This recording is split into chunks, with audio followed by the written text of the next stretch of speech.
এই এই জায়গা ভাইদেরকে এখানে ঢুকায় দেন। আমি 1 ঘন্টা কথা বলবো। সবাই না, সবাই না, সবাই না। ভলান্টিয়ার্স যাদেরকে অ্যালাউ করবে সবাই আসবেন না, আসবেন না। আসেন, এই পাশ থেকেও ভলান্টিয়ার 1-2 জন করে, 10-15 জন, বেশি না। বেশি আসলে এই জায়গাটা কলাপস করবে। অল্প কয়েকজন, অল্প কয়েকজন। আপনারা উঠবেন না, বসুন বসুন।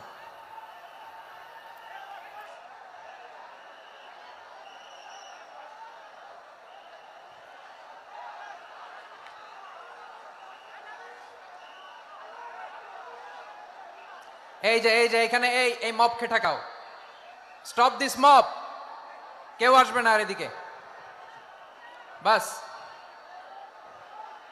বাস, বসো। আর আর ঢুকবে না এখানে, আর জায়গা নেই। যেটা অ্যালাউ করেছিলাম, বসুন মেহরবানি করে। এই তো এই ডান দিকে, মাশাআল্লাহ মাশাআল্লাহ, এরা একেবারে শান্ত। আসহাবুল ইয়ামিন, মাশাআল্লাহ। এই যে বাম দিকে, নো নো নো। জি, ঠিক আছে, ভালোবাসা পেয়েছি। হ্যাঁ হ্যাঁ, পেয়েছি পেয়েছি। বসো। যশোরের ছেলেরা অনেক স্মার্ট, হাতের ইশারাতে কাজ করে। হ্যাঁ, বসে যাও। আওয়াজ হবে না, আওয়াজ হবে না। হ্যাঁ, দেখেছি দেখেছি। হ্যাঁ, ঠিক আছে, বসুন। আপনারা ভালো আছেন সবাই? শীতে কষ্ট হচ্ছে না? মাশাআল্লাহ। 3 দিন ব্যাপী তাফসিরুল কোরআনের প্রোগ্রামের সমাপনী রজনী আজকে। আমি খুব লম্বা সময় নিব না। আপনারা যদি এইভাবে বিশৃঙ্খলা করেন আর আপনাদের থামাতে যে ভলান্টিয়ার্সরা যদি হুইসেল বাজাতে থাকে, আমার কথা তো শোনা যাবে না। আমি মোনাজাত দিয়ে চলে যাব। খালাস, কোনো আওয়াজ হবে না, আওয়াজ হবে না। দেখি আপনারা কে কোন এলাকা থেকে এসেছেন, খোঁজ নেই। এটা তো আমার বিভাগীয় প্রোগ্রাম, খুলনা বিভাগের প্রোগ্রাম পেয়ে গেছে যশোর। মাশাআল্লাহ। দেখি আপনাদের যশোর সদর থেকে কারা কারা এসেছেন, হাত তোলেন। ঠিক আছে, হাত নামান।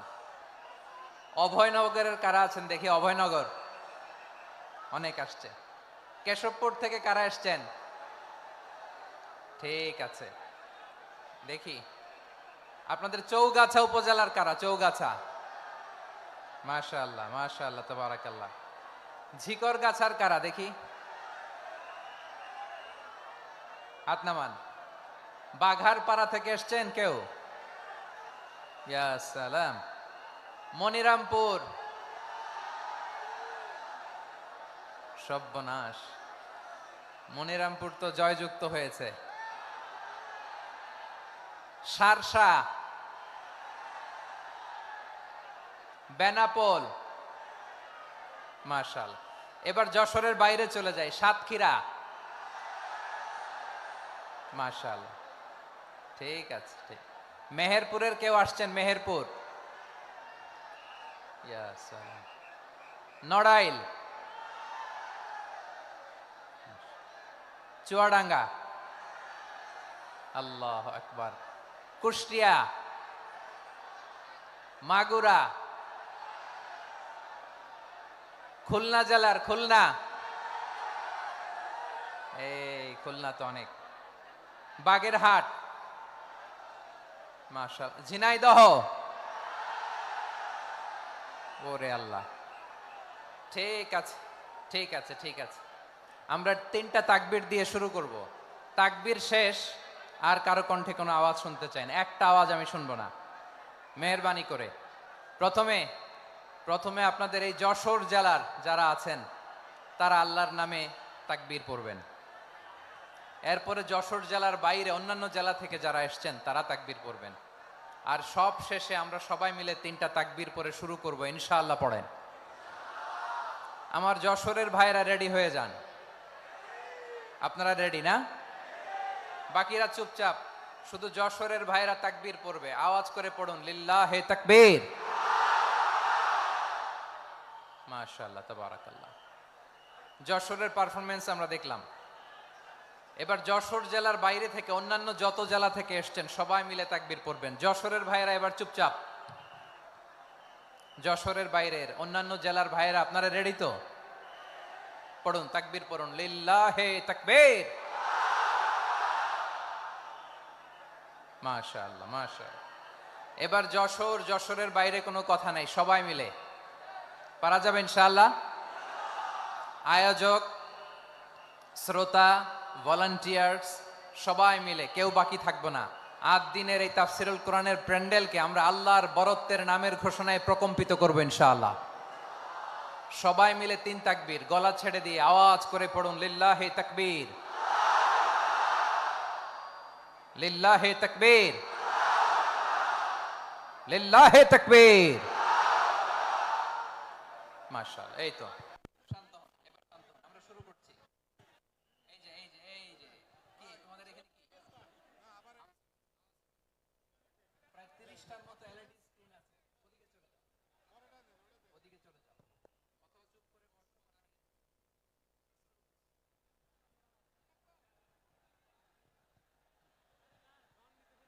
অথবা চুপ করে বসো। ইন্নাল হামদালিল্লাহ নাহমাদুহু ওয়া নাস্তাঈনুহু ওয়া নাস্তাগফিরুহ।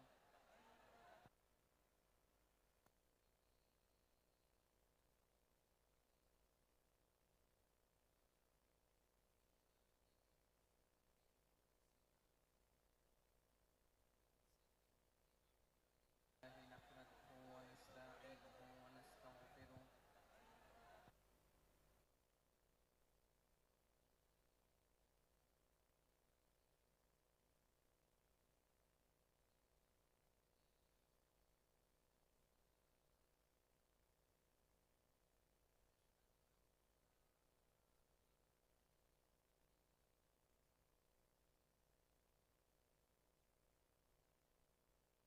لا ضد له ولا ند له، لا مثل له ولا مثيل له، لا وزير له ولا كفيل له، لا شبه له ولا شبيه له، لا ولد له ولا والد له، وهو الواحد الفرد الصمد، لم يلد ولم يولد ولم يكن له كفوا أحد. ونشهد أن سيدنا ونبينا وحبيبنا وبشيرنا ونذيرنا وطبيبنا وطبيب أرواحنا وحبيبنا وحبيب ربنا محمدا عبد الله ورسوله، أرسله بالحق بشيرا ونذيرا وداعيا إلى الله بإذنه وسراجا منيرا. أما بعد فقد قال الله تعالى في كلامه المجيد وفي فرقانه الحميد: أعوذ بالله من الشيطان الرجيم. بسم الله الرحمن الرحيم. ولقد كرمنا بني آدم وحملناهم في البر والبحر ورزقناهم من الطيبات وفضلناهم على كثير ممن خلقنا تفضيلا. إن الله وملائكته يصلون على النبي يا أيها أيها الذين آمنوا صلوا عليه وسلموا تسليما اللهم صل على محمد وعلى آل محمد كما صليت على إبراهيم وعلى آل إبراهيم إنك حميد مجيد اللهم بارك على محمد وعلى آل محمد كما باركت على إبراهيم وعلى آل إبراهيم إنك حميد مجيد সকল প্রশংসার মালিককে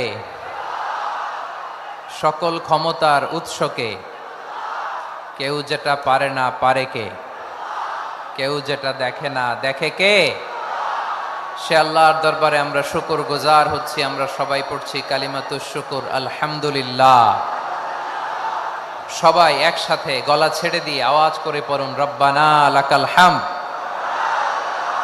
হামদান কাসীরান তাইয়িবান মুবারাকান ফীহি ইয়া রাব্বি লাকাল হামদু কামা ইয়ানবাগি লিজালালি ওয়াজহিকা ওয়া আযীমি সুলতানিকা লাকাল হামদু বিল ঈমান লাকাল হামদু বিল ইসলাম লাকাল হামদু বিল কুরআন আল্লাহ রাব্বুল ইজ্জা ওয়াল জালালের দরবারে শুকরিয়া জ্ঞাপনের পাশাপাশি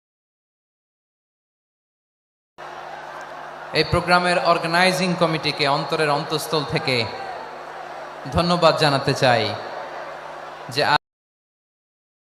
আদ-দ্বীন ফাউন্ডেশন অথরিটি তারা যশোরের ফুলের হাটে এরকম চমৎকার গুছানো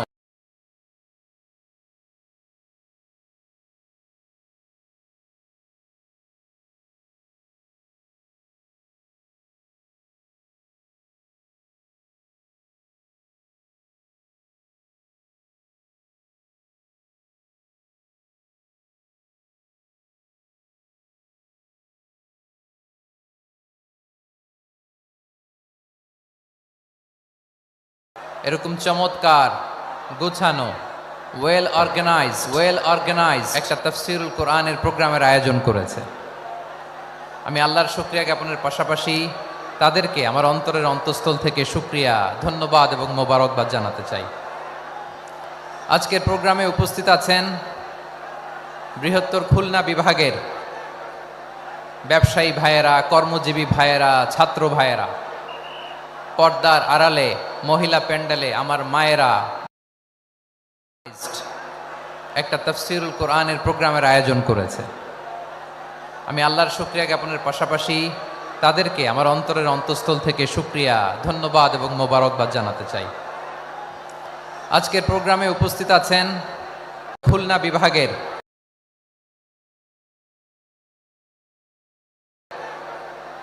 ব্যবসায়ী ভাইয়েরা কর্মজীবী ভাইয়েরা ছাত্র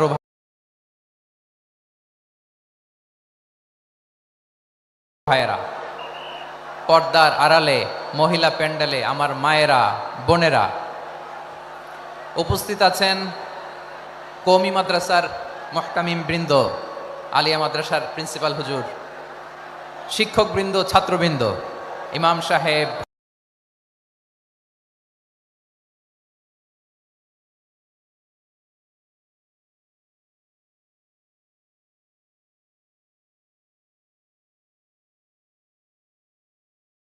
বোনেরা উপস্থিত আছেন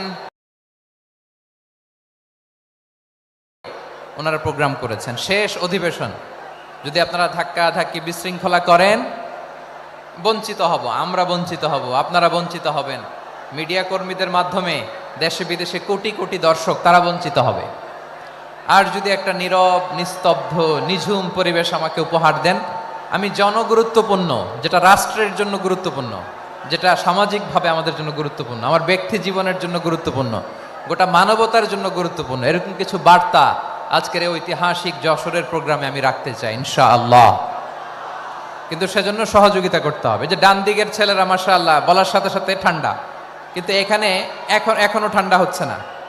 তোমরা ভলান্টিয়ারদের কথা শোনো, জায়গা না পেলে পেছনে যাও, ধাক্কাধাক্কি করো কেন ভাইয়েরা?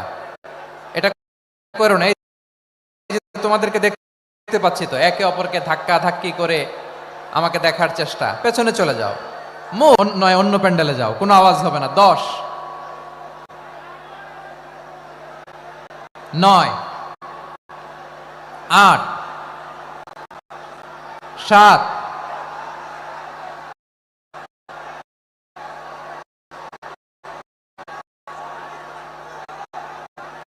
6 5 4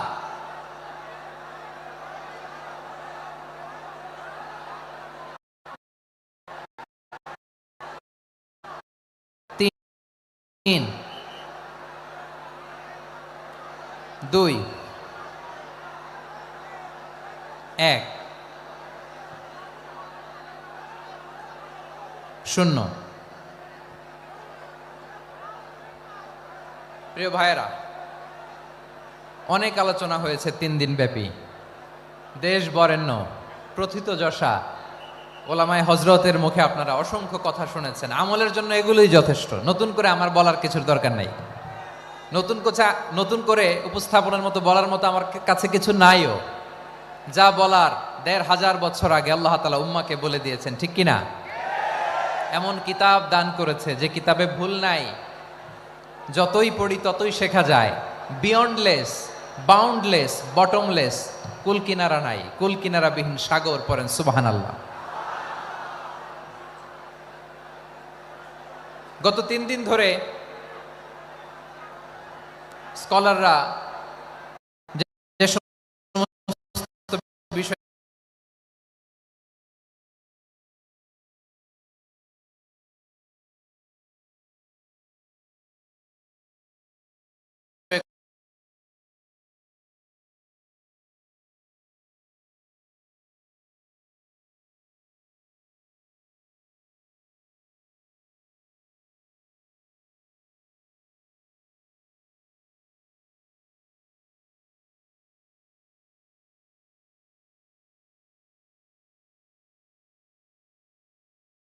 কোরআন সুরের উপর আমল করতে পারে আল্লাহ তৌফিক দান করুক, আমরা পড়ি আমিন। আসুন এখানে আসার বসার এই প্রোগ্রামে অংশগ্রহণ করার উদ্দেশ্যকে, নিয়াতকে আমরা খালেস করে নেই। আজকে আমরা যা শুনবো শিখবো আমলের নিয়তে শুনবো, ঠিক কিনা বলেন? শেষ পর্যন্ত নীরবতা বজায় রাখবো। আমি উঠবো, আপনারা উঠবেন, এর আগে ওঠা যাবে না। তার ওয়াস্তে বি স্মার্ট, জায়গা না হলে চলে যাবেন, আওয়াজ করবেন না। ভলান্টিয়াররাও আওয়াজ নয়, ইশারা ইঙ্গিতে। প্রিয় ভাইয়েরা, যে টপিকটি নিয়ে আমি আপনাদের সামনে আজকে কথা বলতে চাই, টপিকটি অনেক গুরুত্বপূর্ণ। টপিকটি হচ্ছে হিউম্যান রিসোর্স ডেভেলপমেন্ট, মানব সম্পদ উন্নয়ন। কারণ আল্লাহ তাআলা আমাদের যা দেখ আর না দেখ এটা দিছে। মানুষ আর মানুষ, 18 কোটি মানুষ, ঠিক কিনা? এই 18 কোটি জনসংখ্যার দেশে বসবাস করে আমরা খুশি না বেজার? খুশিকে দেখতে পাচ্ছি। All are the Gen Z of Jessore. যারা জেনজি ওরা স্মার্ট, ওরা ইশারা ইঙ্গিতে কাজ করে। এই যে পুরো গদি উল্টায় দিছে, ঠিক কিনা? 24-এর ছাত্র নাগরিক অভ্যুত্থান আমাদের দেখিয়ে দিচ্ছে কিভাবে চোখের ইশারায় গদি উল্টে দিতে হয়। তো এই জেনজিদের নিয়ে বসেছে, ওরা তো স্মার্ট, ওরা ডিস্টার্ব করবে না। মেহেরবানি করে আমার সাথে কানেক্ট করো, 1 to 1, brain to brain, eye to eye, eye contact করো আমার সাথে, তাকাও। কষ্ট হলো আমার দিকে তাকাও, আওয়াজ করা যাবে না, আমার দিকে তাকাও। প্রিয় ভাইয়েরা, হিউম্যান রিসোর্স ডেভেলপমেন্টের ব্যাপারে কিছু কথা বলবো। এই যে আমাদের বিশাল জনসংখ্যা, এই জনসংখ্যাকে কি করে জনসম্পদে রূপান্তরিত করা যায়, এ ব্যাপারে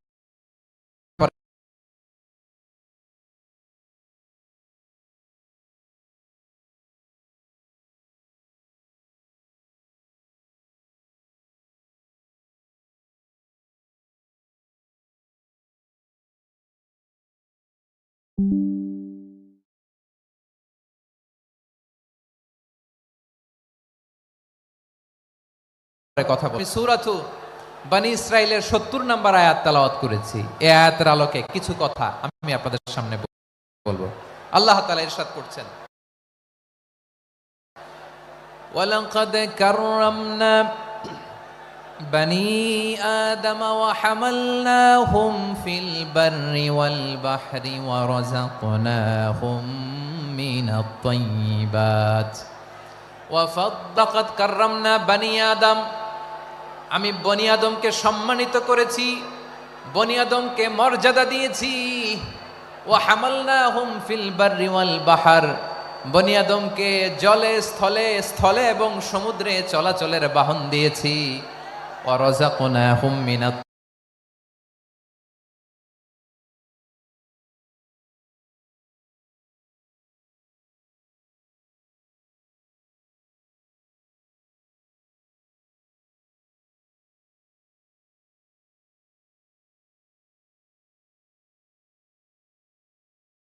তাইয়্যিবাত, তাদেরকে আমি যত মর্যাদা দিয়েছি আমার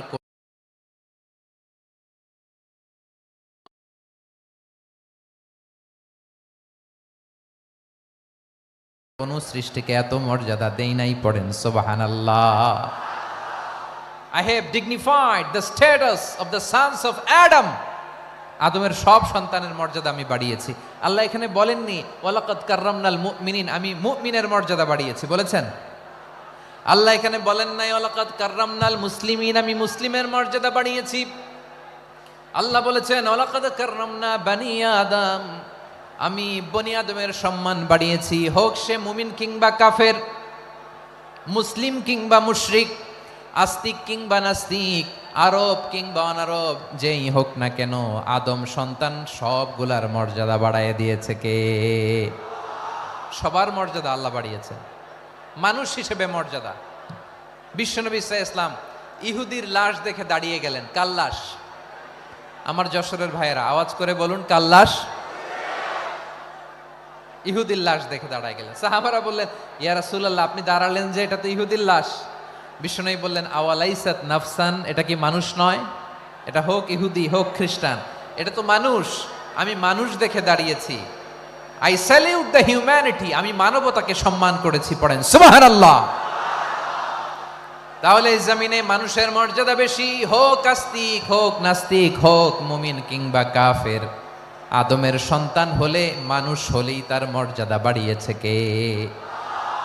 আমার কলিজার টুকরা যশোরের ভাইয়েরা, মানুষের মর্যাদা আল্লাহ এত বাড়িয়েছেন, মানুষ জীবিত থাকলেও যেমনি মর্যাদাবান, মরে গেলেও মর্যাদাবান। সুবহানাল্লাহ পড়েন।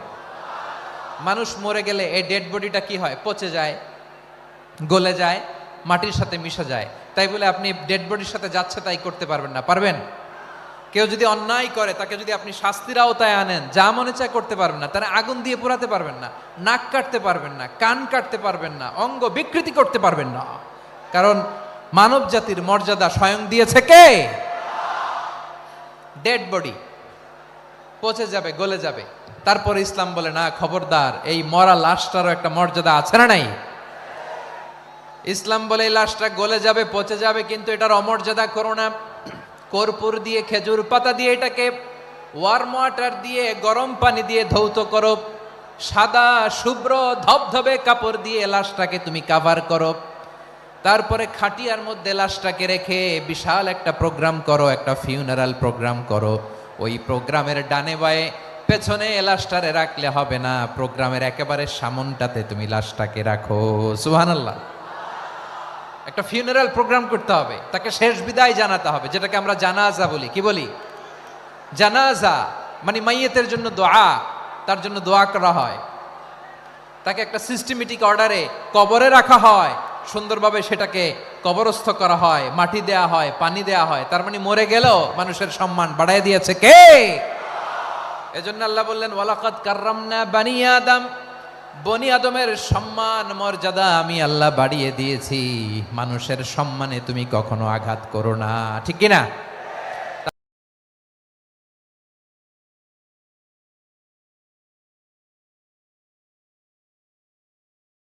তাহলে ভাই প্রথম মেসেজ হচ্ছে তাদেরকে আমি মর্যাদা দিয়েছি, তাদেরকে আমি যত মর্যাদা দিয়েছি কোন সৃষ্টিকে এত মর্যাদা দেই নাই। পড়েন সুবহানাল্লাহ।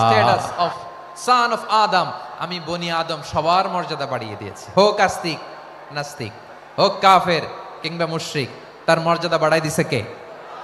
যখন বন্যা হয় আমরা ত্রাণ নিয়ে যাই, আমরা শুধু মুসলমানদেরকে ত্রাণ দেই নাকি? হ্যাঁ, আমরা মুসলমানকেও দেই, অমুসলমানকেও দেই, হিন্দুকেও দেই, বৌদ্ধকেও দেই। যেখানেই মানবতা বিপন্ন সেখানে ইসলামের হেল্পিং হ্যান্ড আছে না নাই? সুবহানাল্লাহ, কি দিন আমরা পেয়েছি, কি বিধান আমরা পেয়েছি। ওয়ালাকাদ কাররামনা বানি আদম, আমি বনি আদমকে সম্মানিত করেছি। এরপর আল্লাহ বললেন ওয়া হামালনাহুম ফিল বাররি ওয়াল বাহার, মানুষকে স্থলে এবং সমুদ্রে চলাচলের বাহন আমি দিয়েছি। স্থলে কিভাবে চলবে, জলে কিভাবে চলবে, এই বাহনের ব্যবস্থা করেছে কে? এই জেনজি, এই সামড়া, ইরাম করতেছো কিসের জন্য? হ্যাঁ, ইরাম করলে চলবি? হ্যাঁ, বস বস বস বস, আওয়াজ করতেছো কেন? দিবানা, কথা বলতে দিবানা আমাকে? তো এইটা বুঝি তোমাদের ভালোবাসার নমুনা? তোমাদের ভালোবাসার কারণে যদি আমি কোথাও দাঁড়াতেই না পারি, কোথাও বসতে না পারি, কোথাও দুটা কথা বলতে না পারি, এই ভালোবাসা দিয়ে কি হবে আমার? বরং ঘামতে ঘামতে ঘর্মাক্ত হব, রক্তাক্ত হব। কিন্তু সেন্ট্রাল থেকে, সেন্ট্রালি যে ইনস্ট্রাকশন আসবে, সেই ইনস্ট্রাকশনের এক চুল আমরা ডানে বায়ে যাব না। এইটা গণজাগরণের জন্য এইটা দরকার, ইসলামী বিপ্লবের জন্য এইটা দরকার। তো আধা ঘন্টা ধরে যদি তোমাদেরকে থামানোই না যায়, এই লস্কর দিয়ে আমি কি করব? আল্লাহর ওয়াস্তে নো নো নো স্লোগান, চুপচাপ একেবারে আমার দিকে তাকাও। আল্লাহ বললেন ওয়া হামালনাহুম ফিল বাররি ওয়াল বাহার, জলে স্থলে আমি চলাচলের যানবাহনের ব্যবস্থা করেছি। আমরা স্থলে ঘোড়ার উপরে চড়ি, উটের উপরে চড়ি, গাড়ির উপরে চড়ি। এই যে গাড়ির ইঞ্জিন বানাইছি আমরা, এটার মেধা দিয়েছে কে? আবার সাগরের মধ্যে আমরা নৌযান, জলযান, বড় বড় জাহাজ দিয়ে এক মহাদেশ থেকে আরেক মহাদেশ যাই, এক দেশ থেকে মালামালগুলো আরেক দেশে পাঠাই। সাগরের ভেতরে নৌকাগুলোরে ধরে রাখলো কে?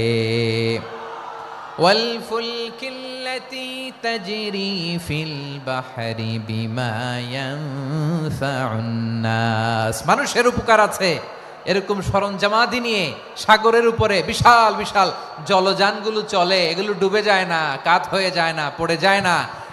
এগুলোকে স্থিতিস্থাপকতাকে ঠিক করে রাখলো কে? আপনারা জাহাজ দেখেছেন? জাহাজ, হ্যাঁ, বাড়ি চট্টগ্রাম হইলে দেখতে পারতেন।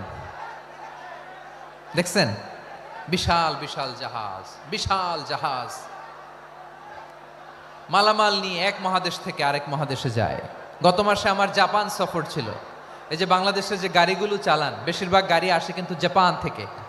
হাজার হাজার গাড়ি একটা জাহাজ বহন করতে পারে, হাজার হাজার গাড়ি। এটারে সাগরের মধ্যে ভাসাইলো কে?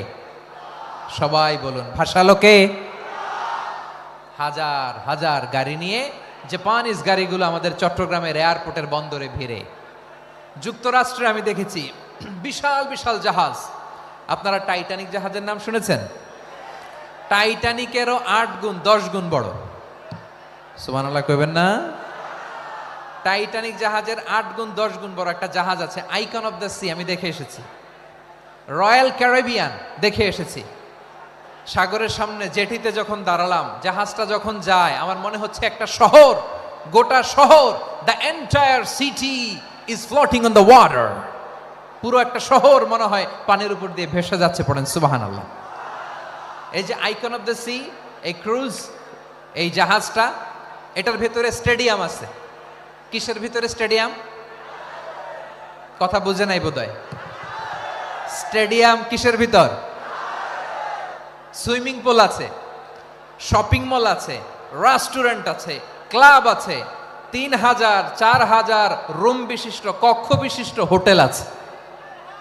এই সবগুলোর নিয়ে এগুলো চলে সাগরের এই দোলার মধ্যে, জলোচ্ছ্বাসের মধ্যে। এই সাগরের ভেতরে এই জাহাজগুলোর ভাষায় রাখছে কে? সূরাতুর রহমানে আল্লাহ তাআলা বললেন ওয়ালাহুল জাওয়ারিল মুনশাআতু ফিল বাহরি কাল আ'লাম ফাবিআইয়ি আলা, সবাই পড়েন ফাবিআইয়ি আলাই রাব্বিকুমা তুকাযিবান। পাহাড় সম বড় বড় জাহাজগুলো মাল বোঝাই করে সাগরের মধ্যে ভেসে বেড়ায়।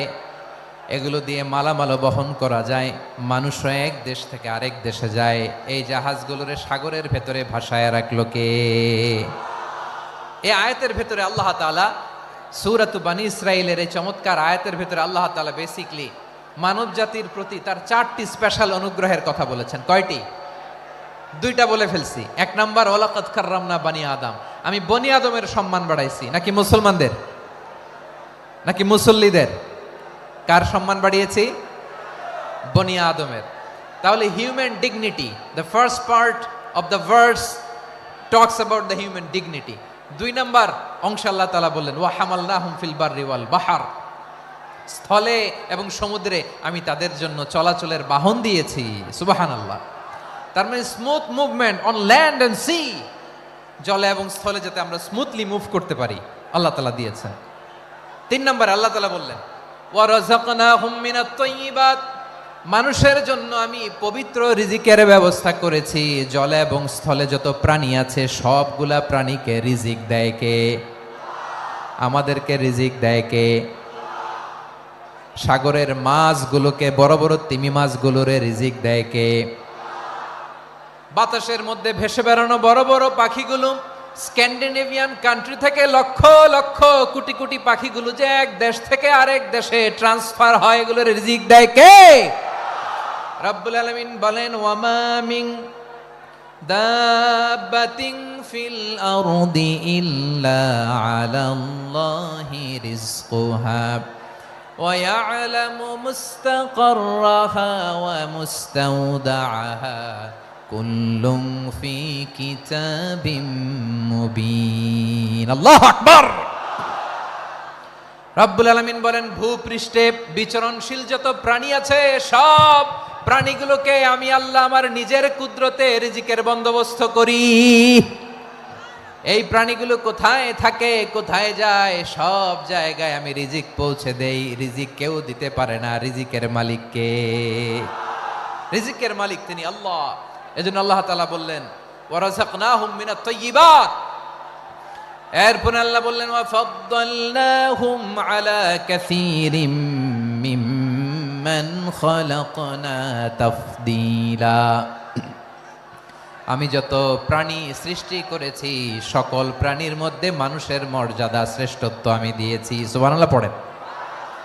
তাহলে 1 নম্বরে আল্লাহ বললেন আমি বনি আদমের মর্যাদা বাড়ালাম। এরপরে বললেন স্থলে এবং সমুদ্রে চলাচলের জন্য যানবাহন দিলাম। 3 নম্বরে আল্লাহ বললেন পবিত্র রিজিকের ব্যবস্থা করে দিলাম। এরপরে আল্লাহ বললেন যত প্রাণী আছে, সৃষ্টি আছে, সবগুলার উপরে আমি মানুষকে শ্রেষ্ঠত্ব দিলাম।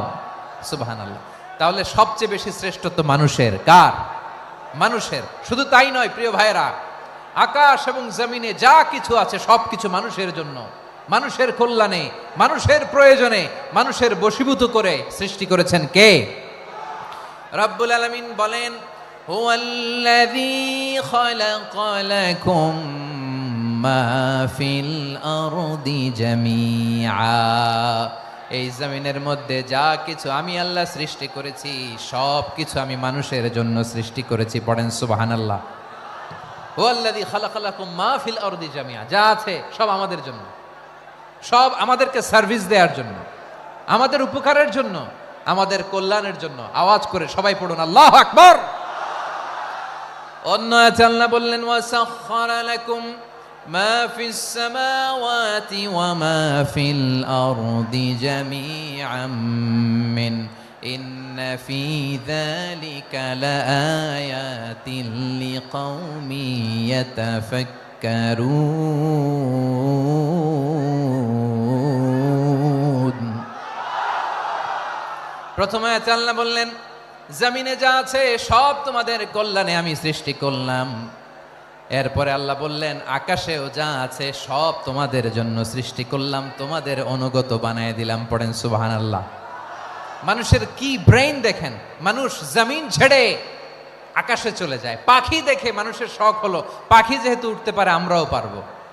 অরবিল রাইট হুইলবার রাইড, দুই ভাই মিলে আঁকাঝোঁকা করতে করতে করতে করতে প্লেন বানায় ফেললো, কোন সুবহানাল্লাহ। এখন পাখিও ওরে, আমরাও ওরি। এরপরেই মানুষের কৌতূহল থামে না এখানে, মানুষ চলে গিয়েছে চাঁদে। কোথায় গেছে? এখন কিন্তু চাঁদে জমি বিক্রি হয় জানেন। পৃথিবী নিয়ে মারামারি শেষ, রাশিয়া আমেরিকা এখন ধরছে চাঁদ আর মঙ্গল গ্রহ। এখন চাঁদে জমি বিক্রি হয়, মঙ্গলে জমি বিক্রি হয়।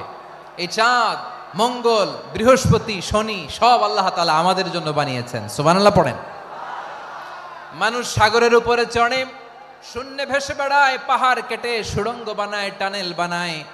মানুষ বট ব্যান্ডের লাইন নিয়ে যায় সাগরের ভেতর দিয়ে, এক দেশ থেকে আরেক দেশে, এক মহাদেশ থেকে আরেক মহাদেশে। সুবহানাল্লাহ পড়েন। তার মানে গোটা বিশ্বের সব কিছুর উপরে control, superiority over all creatures, সব কিছুর উপর কন্ট্রোল, মনিটরিং, নিয়ন্ত্রণ, এটা প্রতিষ্ঠা করে দিয়েছে কে? এজন্যই মানুষের শ্রেষ্ঠত্ব। ওয়ালাকাদ কাররামনা বানি আদম, আমি বনি আদমের সম্মান বাড়িয়েছি, মর্যাদা আমি বাড়িয়ে দিয়েছি এই কারণে, কারণ মানুষ সব কিছুর উপর নিয়ন্ত্রণ নিতে পারে। মানুষকে নিয়ে এই কোরআনের সব আলোচনা, মানুষকে নিয়ে এই কোরআনের সব।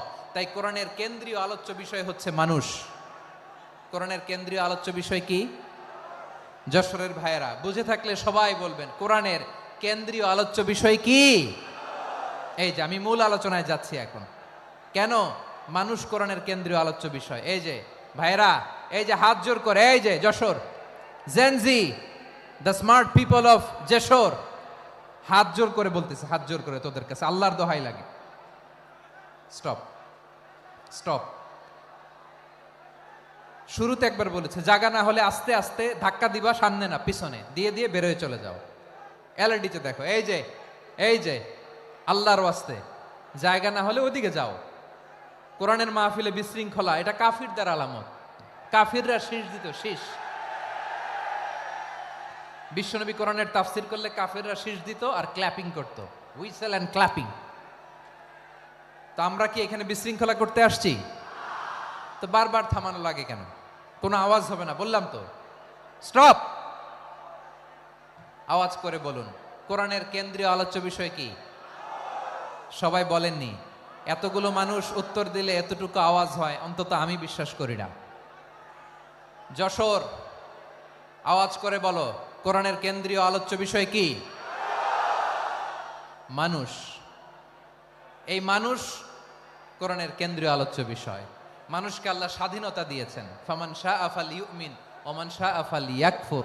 চাইলে মুমিন হতে পারো, চাইলে কাফের হতে পারো, তোমার ইচ্ছা। তবে জেনে রাখো, মুমিন হলে পাবা জান্নাত, কাফির হলে পাবা জাহান্নাম। নাও দ্য ডিসিশন ইজ ইয়ার্স। সিদ্ধান্ত তোমার, জান্নাতে যাবা না জাহান্নামে যাবা। যশোরের ভাইয়ের আওয়াজ করে বলুন, কই যেতে চান, জান্নাতে না জাহান্নামে? ডান দিকে না বাম দিকে? ডানপন্থী না বামপন্থী? চিল্লা চিল্লি না চুপচাপ? চুপচাপ কয়ে আবার চিল্লাচিল্লি শুরু করে দিচ্ছে। মাশাআল্লাহ। তাহলে কোরআনের কেন্দ্রীয় আলোচ্য বিষয় মানুষ। আমার সাথে থাকতে হবে, তোমাদেরকে নিয়ে আমি আলোচনা শেষ পর্যন্ত যাব। অনেক গুরুত্বপূর্ণ কথা বাকি আছে, আমাকে সহযোগিতা করতে হবে। মাশাআল্লাহ, এই তো ঠান্ডা হয়েছে। হ্যাঁ, ঠিক আছে ঠিক আছে ঠিক আছে। মানুষকে আল্লাহ এত স্বাধীনতা দিয়েছেন, মানুষ চাইলে অনেক ভালো হইতে পারে। ভালোর রাস্তাও খোলা, খারাপ হওয়ার রাস্তাও খোলা। ভালো হইলে মানুষ অনেক ভালো, খারাপ হইলে অনেক খারাপ। ভালো হইলে সবচেয়ে ভালো, খারাপ হইলে সবচেয়ে খারাপ। এজন্য সিদ্ধান্ত আপনাকে নিতে হবে। আল্লাহ তাআলা বলছেন, লাকাদ খালাকনাল ইনসানা ফি আহসানি তাকওয়িম সুম্মা রাদাদনাহু আসফালা সাফিলিন। আমি মানুষকে অনেক সুন্দর অবয়বে, সুন্দর আকৃতিতে সৃষ্টি করেছি। তার শুধু চেহারার ডিজাইনটাই সুন্দর নয়, তার ব্রেনটা বড্ড সুন্দর, তার মানসিকতা বড্ড সুন্দর, তার সৃজনশীলতা বড্ড সুন্দর। পড়েন সুবহানাল্লাহ। আমাদের চেহারা, অবয়ব, ডিজাইন যে সুন্দর তা না, আমাদের ব্রেনটা অনেক সফিস্টিকেটেড ব্রেন, অনেক সফিস্টিকেটেড। এই 1.5 কেজি ব্রেন ইউজ করে মানুষ গোটা বিশ্বে সভ্যতা বিনির্মাণ করেছে, ঠিক কিনা? এই ব্রেন আল্লাহ তাআলা আমাকে দিয়েছে। এটারে কাজে লাগালে, আপনার 6 সেন্স কাজে লাগালে আপনি অনন্য মানুষ হয়ে উঠবেন, মহামানবে রূপান্তরিত হবেন। মানুষ হতে পারে, চাইলেই মহামানব হতে পারে। আবার যদি মানুষ চায় খারাপও হতে পারে। আল্লাহ বললেন শুধু ভালোই না, ভালো হতে চাইলে অনেক ভালো তুমি হতে পারো, আবার খারাপ হতে চাইলে অনেক খারাপ তুমি হতে পারো। সুম্মা রাদাদনাহু আসফালা সাফিলিন।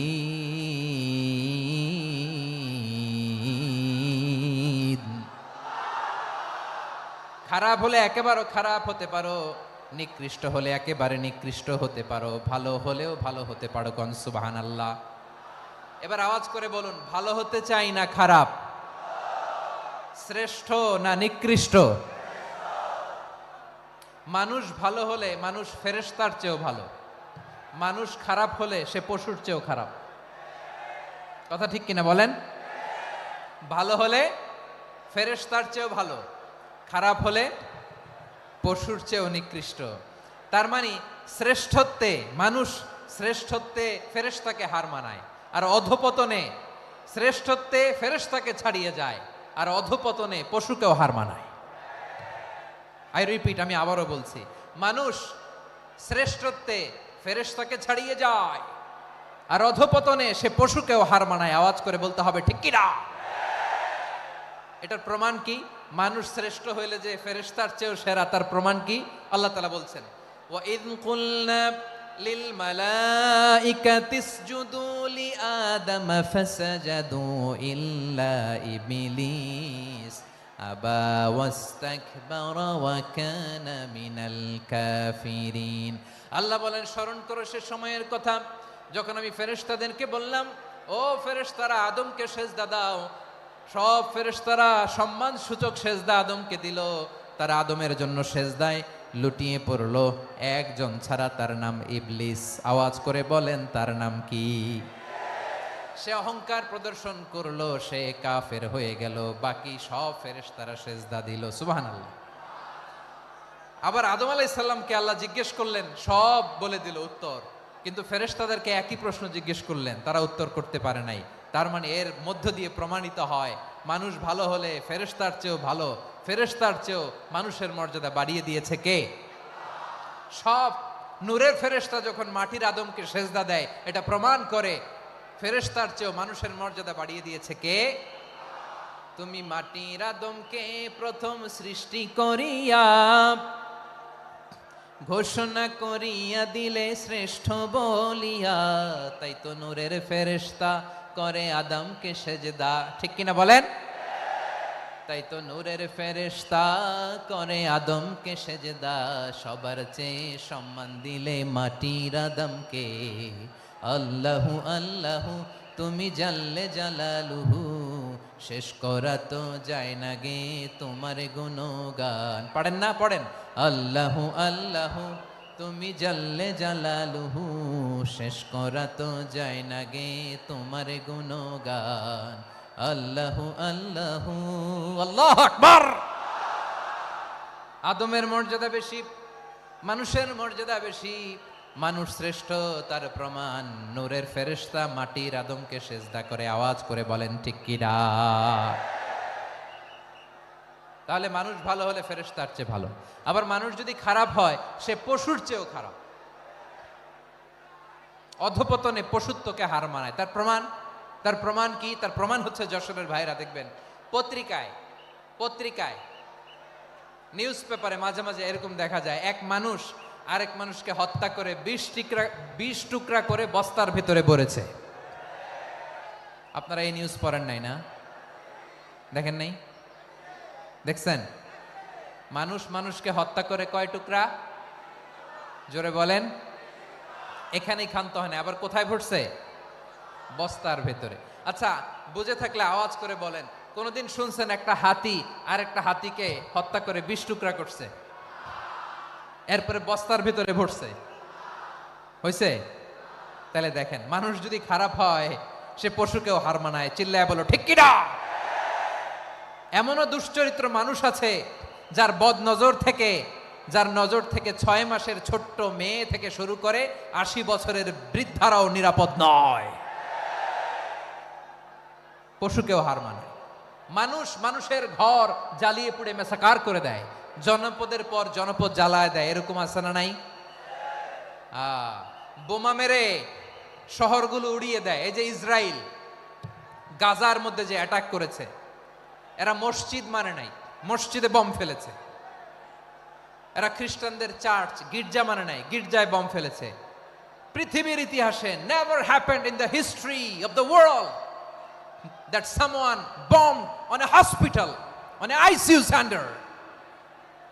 এমন হাসপাতাল যেখানে আইসিইউর রোগীরা আছে, ওই হাসপাতালের উপরও ইসরায়েলি সৈনিকেরা বোমা মেরেছে। জোরে বলেন ঠিক কিনা? এরা মানুষ? আওয়াজ করে বলেন, এরা মানুষ না। প্রিয় ভাইয়েরা, চোখ কান নাক মুখ থাকলেই মানুষ না। যা এই দুনিয়া এখন তো আর সেই দুনিয়া নাই, মানুষ নামের মানুষ আছে দুনিয়া বোঝাই, সেই মানুষের ভিড়ে আমার আসল মানুষ নাই। ঠিক কিনা? আসল মানুষের বড্ড অভাব, আসল মানুষের বড্ড অভাব। আমার ভাইয়েরা, মানুষ খারাপ হলে পশুকেও হার মানায়। আচ্ছা আওয়াজ করে বলেন, এই যশোরের ছেলেরা এদিক তাকাও, আওয়াজ করে বলো, যে ইসরায়েলি সোলজাররা উপর থেকে বোমা মারলো তারাও মানুষ? তারাও কি? ওরাও রক্তে মাংসে মানুষ, ওদেরও পরিবার আছে। বোমা মেরে যেই মেয়েটাকে তারা অনাথ বানায়, ইয়াতিম বানায়, ও কিন্তু বাসায় ওর মেয়েটাকে রেখে আসছে। ঠিক কিনা বলেন? বম্বিং করে যে বাবাকে মেরে, স্বামীকে মেরে স্ত্রীকে বিধবা বানায়, তারও ঘরে স্ত্রী আছে। উপর থেকে বম মেরে মানুষ মেরে দিচ্ছে, তারাও মানুষ। 1945 সালের 6ই আগস্ট আমেরিকান সোলজাররা হিরোশিমায় বম মেরেছে। আমি নিজে দেখে এসেছি জাপানের হিরোশিমাতে। সকাল 8:15 মানুষ কেউ অফিসে যাচ্ছিল, কেউ খেতে খামারে কাজ করতে যাচ্ছিল। লিটল বয় নামে একটা বোম মেরেছে তারা। এই বোমের আঘাতে, পারমাণবিক এই বোমার রেডিয়েশনে আঘাতে বোম ব্লাস্ট হওয়ার পরে মুহূর্তের মধ্যে 1,40,000 নাই। উপর থেকে যারা মারতেছে এরাও মানুষ, যাদেরকে মারলো তারাও। তার মানে মানুষে মানুষে পার্থক্য আছে না? নেই? মানুষে মানুষে পার্থক্য আছে। নাক কান চোখ মুখ থাকলেই মানুষ নয়। বাড়ছে জনসংখ্যা, কমছে মানুষ। চিল্লায় বলো ঠিক কিনা? তাহলে আমরা বুঝলাম মানুষ ভালো হলে অনেক ভালো, খারাপ হলে অনেক খারাপ। ও আমার কলিজার টুকরা যশোরের ভাইয়েরা, আসুন না 3 দিন ব্যাপী এই তাফসিরুল কোরআনের ঐতিহাসিক প্রোগ্রাম থেকে আমরা সিদ্ধান্ত নেই, আমরা ভালো মানুষ হব নাকি খারাপ মানুষ হব? কলিজা থেকে, প্রাণ থেকে আওয়াজ করে সবাই বলুন, ভালো মানুষ নাকি খারাপ মানুষ? ভালো মানুষ হইতে হবে। ভালো মানুষ যারা জগৎটাকে এনলাইটেন করবে, যারা এনলাইটেন করবে, যারা সত্যের বীর সেনানী হয়ে দাঁড়াবে, যারা সত্যের পক্ষে কথা বলবে, যারা জালিমের মসনদকে ভেঙে খান খান করে দেবে। এরকম হওয়ার দরকার আছে না নাই? এরকম ভালো মানুষ আমরা হতে চাই কি চাই না? মানুষকে যত্ন নিলে মানুষ যে কত ভালো হয় আপনি কল্পনাও করতে পারবেন না। এই যে আপনাদের যশোরে যে ভালো ছেলেগুলো আছে, যে ভালো তরুণগুলো আছে, যে যুবকগুলো আছে, যে ভালো আলেমরা আছে, ভালো নেতারা আছে, সবাই যদি তাদের মতো হতো, পুরো যশোরটা একটা জান্নাতের টুকরা হয়ে যেত। আওয়াজ করে বলেন ঠিক কিনা? মানুষকে নার্চারিং করলে, মানুষকে পলিশ করলে, মানুষকে গ্রুমিং করলে, মানুষকে সঠিক তারবিয়া দিলে মানুষ অনন্য হয়ে ওঠে। প্রতিটি মানুষ অনন্য। আমি অনন্য, আপনি অনন্য, আমরা সবাই অনন্য। সুবহানাল্লাহ বলেন। মানুষকে আল্লাহ তাআলা দিয়েছেন অসীম ক্ষমতা, অসীম ক্ষমতা। সুবহানাল্লাহ। একটা মানুষ পারে না এমন কিছু নাই, একটা মানুষ পারে না এমন কিছু নাই। বিশ্বাস করতে হবে, মানুষ যা কল্পনা করতে পারে ওইটা মানুষ করে দেখাতে পারে। যশোরের ভাইয়ের, আই রিপিট, আমি আবারও বলছি, এই চিল্লাচিল্লি করলে আমার এই গুরুত্বপূর্ণ কথা তোমরা মিস করবা, মিস করবা। কপাল পড়া হয়েও না, আওয়াজ করে কপাল পড়া হবে না। আমার দিকে তাকাও। মানুষ, মানুষ যা কল্পনা করতে পারে সেটা মানুষ করে দেখাতে পারে। তুমি তোমার কল্পনার রাজ্যকে সাজাও, তোমাকে হারাতে পারে এমন কোন শক্তি আল্লাহর জমিনে নাই। তোমার কি শক্তি, কি সম্ভাবনা তুমি জানোই না মিয়া। তুমি এদিকে তাকাও কেন? তোমার রাস্তা তো ওই দূরে। তুমি কোথায় যাবে, আল্লাহ তোমার টেনে কোথায় নিয়ে যাবে তুমি কিছুই জানো না। প্ল্যান বিগ, ড্রিম বিগ, কল্পনার শক্তিকে বড় করো। মানুষ যা কল্পনা করতে পারে মানুষ তা করে দেখাতে পারে। মানুষের কাছে অসাধ্য কিছু নাই, মৃত্যু ছাড়া, এক্সেপ্ট ডেথ। মৃত্যু ছাড়া মানুষ সবকিছুকে জয় করতে পারে। মৃত্যু ছাড়া যে কোনো অসাধ্যকে সাধন করার ক্ষমতা মানুষকে দিয়ে দিয়েছে কে? হারার জন্য তোমার জন্মই হয় নাই, তোমার জন্ম হয়েছে জিতার জন্য, বিজয়ের জন্য তোমার জন্ম। মানুষের শুরুটাই হয় বিজয় দিয়ে। যশোর, আওয়াজ করে বলো, মানুষের শুরু হয় কি দিয়ে? আমরা যখন আমার পিতার পৃষ্ঠদেশে ছিলাম, পিতার পৃষ্ঠদেশ থেকে শুক্রাণু যখন মায়ের গর্ভদেশে যেয়ে পড়ে, কতটা শুক্রাণু ভ্রমণ শুরু করে জানো? 20 কোটি শুক্রাণু। একবার সিমেন আউট হলে সেখানে 20 কোটি শুক্রাণু থাকে, ভ্রমণ শুরু করে। ওই 20 কোটি শুক্রাণুর মধ্য থেকে তুমি আমি আজকে এক বিকশিত শুক্রাণু মানব রূপে পৃথিবীতে এসেছি। সুবহানাল্লাহ। ওই 20 কোটি শুক্রাণুর প্রতিযোগিতায় সবাইরে পেছনে ফেলে সেদিন আমি সফল হয়েছিলাম, সেদিন আমি বিজয়ী হয়েছিলাম। সেদিন আমি এত ছোট ছিলাম, মাইক্রোস্কোপ দিয়েও আমার অস্তিত্ব পাওয়া যায় না। আমি এত তুচ্ছ ছিলাম, নগণ্য ছিলাম। আমার কান ছিল না, আমার চোখ ছিল না, আমার হাত ছিল না, আমার জন্য রিকমেন্ডেশন করার মতো মামু ছিল না, খালা ছিল না, কেউ ছিল না। তারপরেও ওই প্রতিযোগিতায়, ওই কম্পিটিশনে যখন আমারে কেউ হারাতে পারে নাই, আল্লাহর জমিনেও আমারে কেউ হারাতে পারে না। হারার জন্য তোমার জন্মই হয় নাই, তুমি আসছোই জিতার জন্য। সুবহানাল্লাহ। বিশ্বনবী বলেন, আন্নাসু মাআদিন কামাআদিনি যাহাবি ওয়াল ফিদ্দা খিয়ারুহুম ফিল জাহিলিয়াতি খিয়ারুহুম ফিল ইসলাম। Peoples are like mines of gold and silver. সোনার খনি, রূপার খনি, এর চেয়েও বড় খনি হচ্ছে এই মানব সম্পদের খনি। আওয়াজ করে বলেন আল্লাহু আকবার। আল্লাহ তাআলা এই সম্পদ আমাদেরকে দিয়েছে। বিশ্বনবী বলেন, মানুষ হচ্ছে খনির মতো। খিয়ারুহুম ফিল জাহিলিয়াতি খিয়ারুহুম ফিল ইসলাম। জাহিলি যুগে যারা সেরা, ইসলামেও তারা সেরা। ইদা ফাকুহু, যদি তারা বুঝবান হয় তাহলে তাদেরকে সেরা বানায় দিবে কে? তাহলে মানুষের চেয়ে সেরা কেউ হতে পারে? মানুষের চেয়ে অনন্য কেউ হতে পারে? মানুষকে কেউ হারাতে পারে? আওয়াজ করে বলো, তোমাকে কেউ হারাতে পারবে? এই সাহস জাগছে আজকের আলোচনা থেকে। আমি তুমি অনন্য, আমাকে তোমাকে হারায় দেওয়া এত সহজ না, ঠিক কিনা? একটা কথা জীবনের সাথে সেট করে নিতে হবে, আমি জিতি নয় শিখি, আমি কখনো হারি না। জীবনের সাথে সেট করে নাও, জেন জি অফ যশোর, আমি কখনো হারি না, আমি হয় জিতি নয় শিখি। চিল্লায় বলো ঠিক কিনা? আমি কখনো হারি না, আমার হারানো এত সোজা না। কি সাহস জাগছে? বুকে সাহস জাগছে? তাকবীর পড়ো, লিল্লাহে তাকবীর। তাহলে বিশ্বনবী বললেন, নাসু মাআদিন, মানুষ হচ্ছে খনি। এই ধাক্কা ধাক্কি আমি জানি এগুলো ভালোবাসার ধাক্কা ধাক্কি, এজন্য আমি সহ্য করে নেই। এগুলো যে ভালোবাসার ধাক্কা ধাক্কি এটা আমরা বুঝি। পৃথিবীর কোন আইন, সিকিউরিটি প্রটোকল দিয়ে এটারে মানানো যাবে না, কারণ এটা তো ভালোবাসা, লাভ। লাভ কোনো আইন কানুন দিয়ে বাধা যায় না, মানানো যায় না, ঠিক কিনা বলো?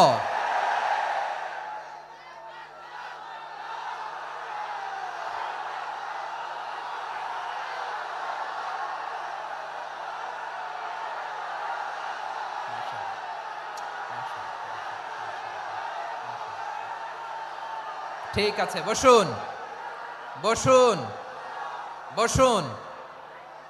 আল নাসু মাআদিন, মানুষ হচ্ছে খনি। এই খনির যত্ন নিতে হবে। আমার মা বাবা যারা এসেছেন, আপনার ছেলে মেয়ের যত্ন নেন। আপনার ছেলের মধ্যে যে কি পটেনশিয়াল আপনি জানেন না। আপনার এই ছোট্ট অবুজ ছেলেটাই আগামী দিনের শায়েখ আহমদুল্লাহ হবে। আপনার হেফজখানায় পড়া ওই ছোট্ট ছেলেটাই আগামী দিনের আল্লামা মামুনুল হক হবে। আপনার ওই ছেলেটা আমির হামজা হবে, আব্দুল হাই সাইফুল্লাহ হবে। এভাবে বড় বড় আলেম হবে, তারা যুগশ্রেষ্ঠ আলেম হবে। সেই একদিন এই বাংলাদেশের পার্লামেন্টে যে বক্তব্য দিয়ে যশোরের পক্ষে কথা বলবে। আপনি জানেন না, কাউকে ছোট করবেন না, আপনি ওর কনফিডেন্স আপনি কমাবেন না, আপনি কমাতে পারেন না। প্যান্ডেলে আমার যে মা বোনেরা আছেন, ছেলে মেয়েদেরকে কখনো ছোট করে কথা বলবেন না। ও যে কোথায় যাবে আপনি জানেন না, আপনি মা হয়ে তাকে সাহস দিবেন, তার কল্পনার জগৎটাকে সাজাতে তাকে উৎসাহিত করবেন, ঠিক কিনা বলেন? আর আমার প্যান্ডেলের আমার প্রিয় শ্রদ্ধাশীলা মায়েরা বোনেরা, আপনারা তো আরো দামি সম্পদ। বিশ্বনবী বলেন, আর দুনিয়া কুল্লুহা মাতা। আল্লাহ আল্লাহ আল্লাহ, বিশ্বনবীর কথার ওজন দেখেন। আর দুনিয়া কুল্লুহা মাতা ওয়া খায়রু মাতা'আদ দুনিয়াল মারআতুস সালিহা। বিশ্বনবী বলেন, দুনিয়ায় যা দেখো সব আল্লাহর দেওয়া অ্যাসেট, মানে সম্পদ। আর এত অ্যাসেটের ভিড়ে সবচাইতে শ্রেষ্ঠ সম্পদ হচ্ছে নেককার নারী। সুবহানাল্লাহ। ভাইয়েরা বোনের সাথে খারাপ আচরণ করো না, সন্তান মায়ের সাথে খারাপ আচরণ করো না। আমাদের মায়েরা আমাদের asset, they are our priceless asset. কারণ এই মায়েদের পেটে এসেছে আল্লাহর ওলিরা, এই মায়েদের পেটে এসেছে খান জাহান আলী, এই মায়ের পেটে এসেছে শাহজালাল ইয়ামানি, এই মায়ের পেটে এসেছে আল্লাহর সব নবীরা। নাকি নবীরা আকাশ থেকে ধপ করে জমিনে নেমে আসছে? মায়ের পেটে আসছে। এই মায়ের পেটগুলো খনি। আমার সম্মানিতা মায়েরা বোনেরা, নিজেকে ইসলাম দিয়ে সাজান, নিজেকে ইসলাম দিয়ে সাজান, নিজেকে পবিত্র রাখুন, নিজের আব্রু ইমান ইজ্জতের হেফাজত করুন, কোরআন পড়ুন, সুন্নাহ পড়ুন। আপনি জানেন না আপনার গর্ভে কে আসছে, কোন ক্ষণজন্মা পুরুষকে আল্লাহ তাআলা আপনার গর্ভে পাঠাবে আপনি জানেন না। মায়েরা নিজেদেরকে পবিত্র রাখুন, ইসলাম চর্চা করুন, কোরআন চর্চা করুন, নৈতিকতা দিয়ে নিজেকে সাজান। যশোরের জেনজি, নিজেদেরকে প্রস্তুত রাখো আগামীর বাংলাদেশের জন্য। নৈতিকতা, মোরালিটি, ভ্যালিউজ দিয়ে নিজেকে সাজাও, ইসলাম দিয়ে নিজেকে সাজাও। কারণ আগামীর বাংলাদেশ ইসলামের বাংলাদেশ। বাংলাদেশের আসল পরিচয় ইসলাম। বাংলাদেশের আসল পরিচয় কি? সবাই বলে না। বাংলাদেশের আসল পরিচয় কি? এই ইসলাম নিয়ে আমরা সংসদ ভবন সাজাবো, রাজি আছি না নাই? শেকড় ভুলে যাওয়া যাবে না। আমরা ধাপে ধাপে শারিয়া আইনের দিকে যাব ইনশাআল্লাহ, কিন্তু জঙ্গিবাদ দিয়ে নয়, কট্টরপন্থা দিয়ে নয়। আমরা ইন্টেলেকচুয়ালি, গ্রাজুয়ালি, ধাপে ধাপে শারিয়া আইনের দিকে মুভ করব ইনশাআল্লাহ। বলো লিল্লাহি তাকবীর। এদেশের আসল পরিচয় সবাই বলে না, আওয়াজ করে, এদেশের আসল পরিচয়। এদেশে আজান শুনে সূর্য ওঠে শহর গ্রামে, এদেশে আজান শুনে সূর্য ডুবে সন্ধ্যা নামে, এদেশে সকল কাজে সবাই বলে বিসমিল্লাহ, এদেশে ভালো কিছু দেখে শুনে হাসি মুখে সবাই বলে মাশা আল্লাহ। সুবহানাল্লাহ সুবহানাল্লাহ সুবহানাল্লাহ সুবহানাল্লাহ সুবহানাল্লাহ সুবহানাল্লাহ সুবহানাল্লাহ সুবহানাল্লাহ। ও নবীন তরুণ, তোমার কিসের এত ভয়? জেনে রেখো বাংলাদেশের আসল পরিচয়। বাংলাদেশের আসল পরিচয় ইসলাম। আওয়াজ তুলে বলো, আসল পরিচয় কি? এদেশে পরস্পরে দেখা হলে দেয় সালাম, এদেশে আমজনতার হৃদয় জুড়ে পাক্কালাম, ঠিক কি না? এদেশে বিপদ এলে সর্বজনে সর্বক্ষণে দোয়া পড়ে ইন্না লিল্লাহ সুবহানাল্লাহ সুবহানাল্লাহ সুবহানাল্লাহ সুবহানাল্লাহ।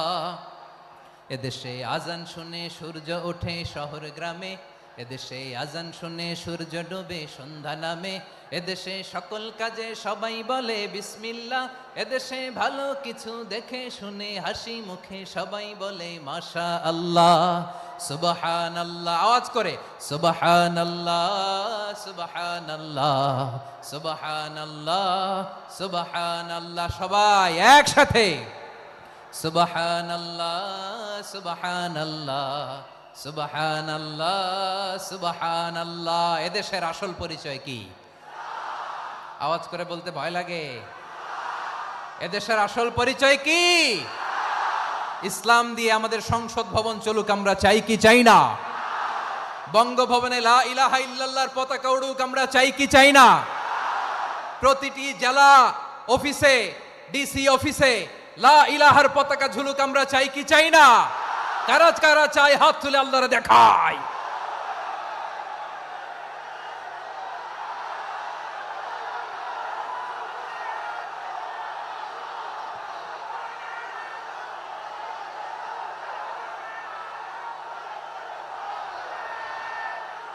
মাশাআল্লাহ, মাশাআল্লাহ, মাশাআল্লাহ, মাশাআল্লাহ।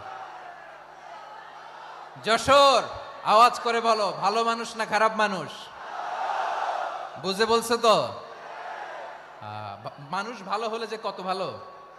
এই মানুষকে যত্ন নিলে, মানুষকে মানুষ বানালে যে সে কি হতে পারে শুনবা? হ্যাঁ, নাকি মোনাজাত দিয়ে দিব? শুনবা? তাহলে থামতে হবে। থামো, আমি যখন বলবো থামো থামো, তাকবীরের সময় দিলে তাকবীর। থামো থামো।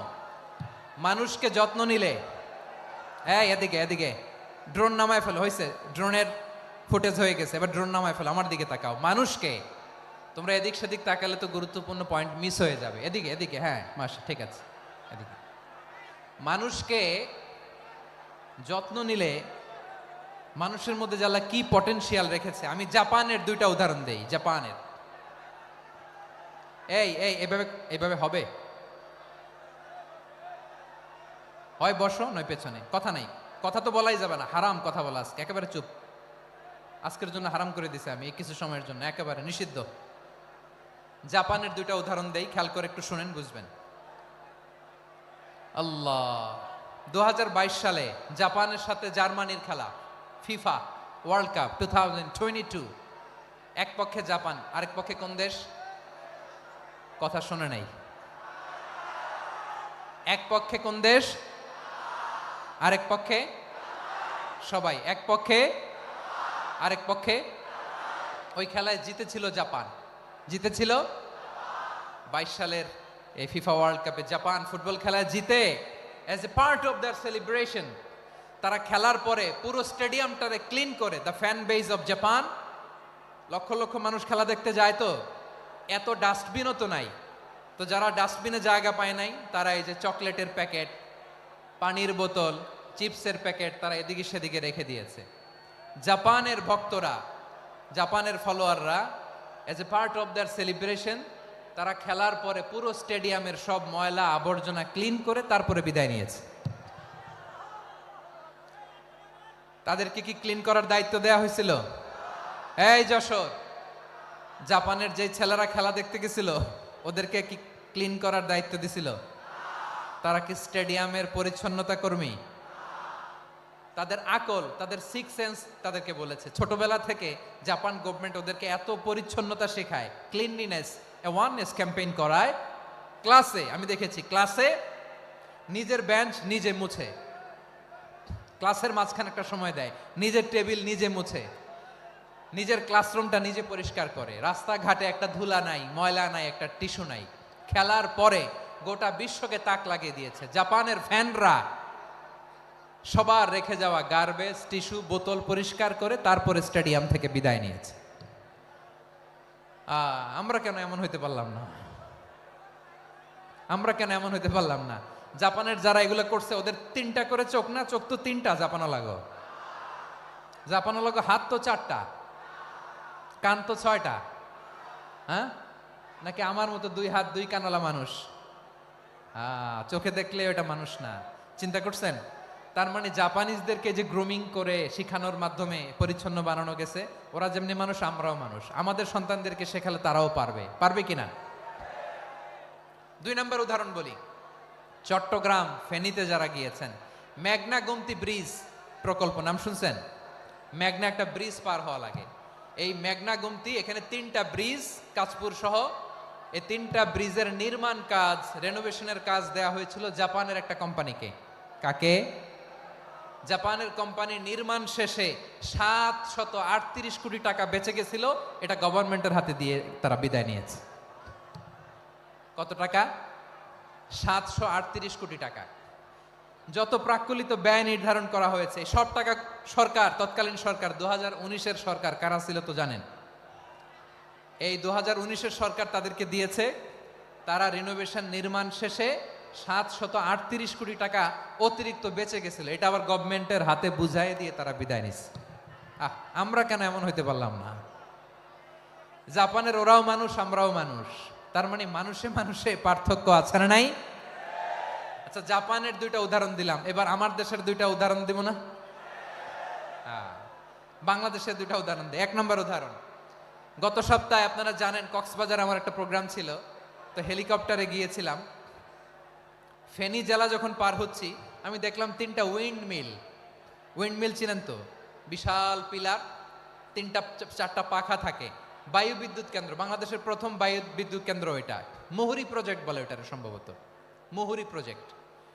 তো সাগরের বাতাসের ঝাপটায় এটা ঘুরে এনার্জি হয়, ইলেকট্রিসিটি উৎপাদন হয়। তো আমি পাইলটকে বললাম, ভাই এগুলো থেকে কেমন ইলেকট্রিসিটি উৎপাদন হয়? কয় হুজুর একটু হয় না, কিছুই হয় না। কিছুই হয় না মানে? বলে হুজুর বাংলাদেশে যত উইন্ডমিল আছে এটার পাখা একটাও ঘুরে না।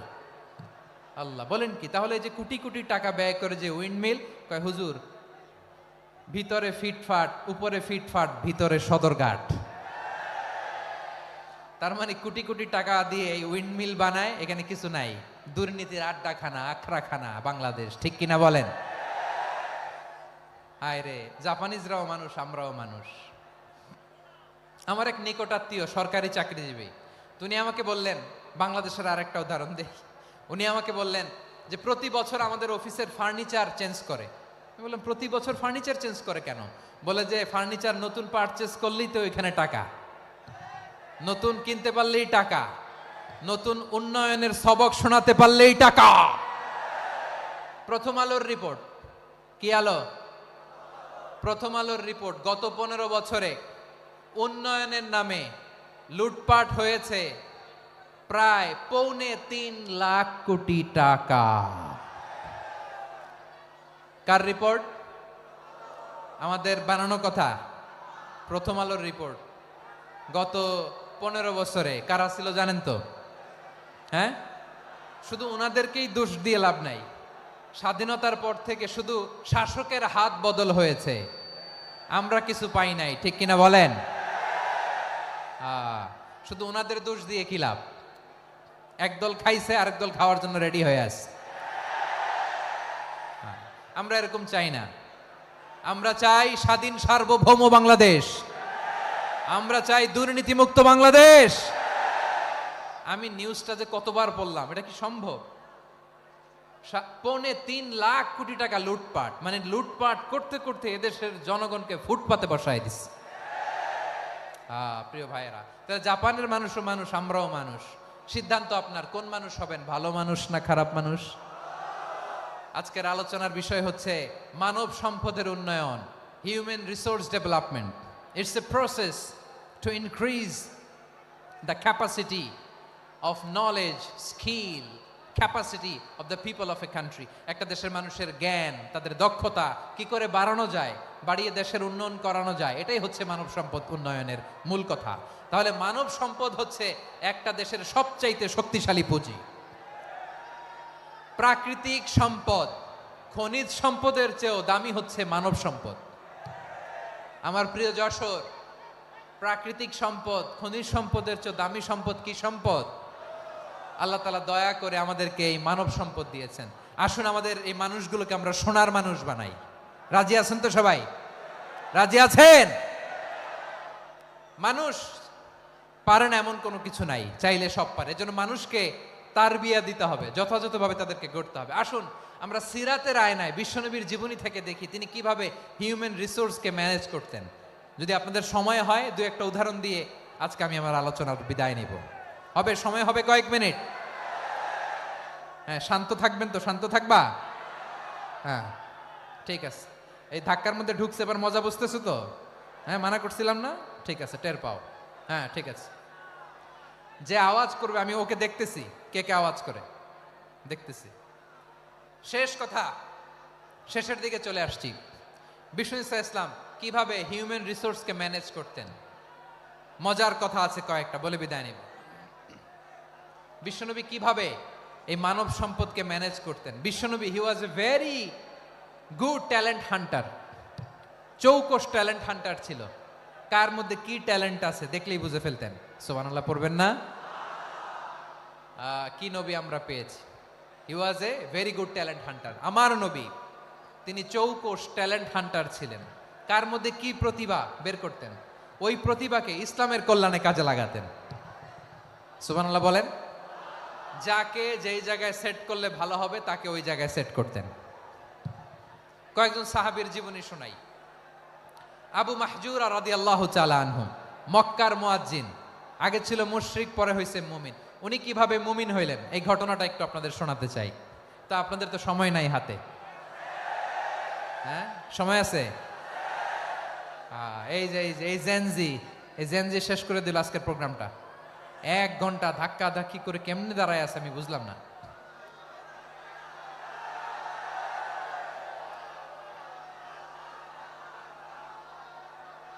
না না তাকবির না, তাকবির না, চুপ করতে হবে। What I need you stop, just shut up, চুপ। হ্যাঁ ঠিক আছে, এভাবে। আবু মাহজুরা রাদিয়াল্লাহু তাআলা আনহু কিভাবে মুসলিম হলেন আওয়াজ করে শুনেন। হুনাইনের যুদ্ধ 8ম হিজরি, বিষ্ণু ইসলাম হুনাইনের যুদ্ধ শেষে ফিরতেছেন। পথিমধ্যে বেলাল রাদিয়াল্লাহু তাআলা আনহু, এই যে আবার কথা, আই রে আল্লাহ রে, এখানে ধাক্কা ধাক্কি কেন? চলে যাও, পেছনে যাও, যাও পেছনে যাও। কি আজীব তামাশা, যেখানে যায় এখানে ধাক্কা ধাক্কি, মারামারি, গায়ের উপরে কাঁধের উপরে শাউটিং। অনেক গুরুত্বপূর্ণ কথা পয়েন্ট করে নিয়ে আসে যে বলবো, এই শাউট করার কারণে প্রোগ্রামটাই নষ্ট করে দেয়। আসছে আমার ভালোবাসা দেখাইতে, প্রোগ্রামটাই শেষ করে দিয়ে চলে যায়। স্টপ, আবার কথা বল, স্টপ। হুনাইনের যুদ্ধে 8ম হিজরি, কত হিজরি সবাই বলেন না একটু, কত হিজরি? 8ম হিজরিতে হুনাইনের যুদ্ধে রাসূল সাল্লাল্লাহু আলাইহি ওয়াসাল্লাম ফিরে আসতেছেন মদিনায়। পথিমধ্যে বেলাল রাদিয়াল্লাহু তাআলা আনহু আজান দিচ্ছেন। কি দিচ্ছেন? তো পাশে ছিল মুশরিকদের একটা পল্লী, কিছু মুশরিক তরুণ, কিছু অমুসলিম কিশোর, তারা আজানকে ব্যঙ্গ করতেছে। আমাদের বাংলায় মুখ ভেঙ্গানো বলে আর কি। বেলাল রাদিয়াল্লাহু তাআলা আনহু আজান দিচ্ছেন, ওই বাচ্চাগুলো মুশরিক, তো ওরা আজানকে ব্যঙ্গ করতেছে, বিকৃতি করে ওরাও আজান দিচ্ছে। উদ্দেশ্য হচ্ছে আজানকে নিয়ে ঠাট্টা করা। উদ্দেশ্য কি? ঠাট্টা করা। ব্যাপারটা মনে কষ্ট পাওয়ার মতো ব্যাপার না? কিন্তু বিশ্বনবী ওইখানে দেখেন কি খুঁজলেন। বিশ্বনবী খেয়াল করলেন অমুসলিম কিশোরদের মধ্য থেকে একটা কিশোরের গলাটা বড় দরাজ গলা, কণ্ঠটা বড় সুন্দর।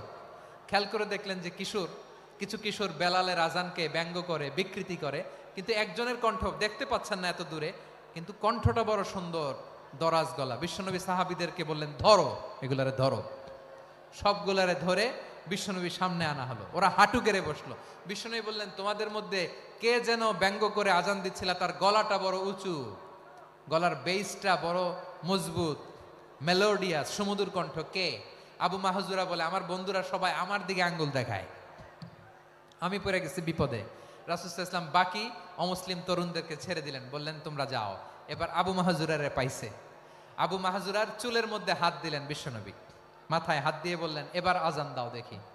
আবু মাহজুরা বলে, আমি তো আজান দিতে জানি না, কারণ আমি তো বেলালেরটা শুইনা দিছি, আমার তো মুখস্থ নাই, আমি তো আজান দিতে জানি না। বিশ্বনবী বললেন, জানো না? তাহলে আসো আমি তোমারে শিখাই দেই। সুবহানাল্লাহ পড়েন। আবু মাহজুরা হাঁটু গেড়ে বসে, বিশ্বনবীর মোবারক হাত আবু মাহজুরার চুলের মধ্যে। বিশ্বনবী আজানের মুআল্লিম আবু মাহজুরাকে বলতেছে, ঠিক আছে তোমারে শিখাই দিচ্ছি, আমি যা যা বলবো আমার সাথে সাথে বলো, পারবা? আবু মাহজুরা বলে, পারবো। বিশ্বনবী আজান দিচ্ছেন, মাথায় হাত দিয়ে আল্লাহু আকবার, আল্লাহু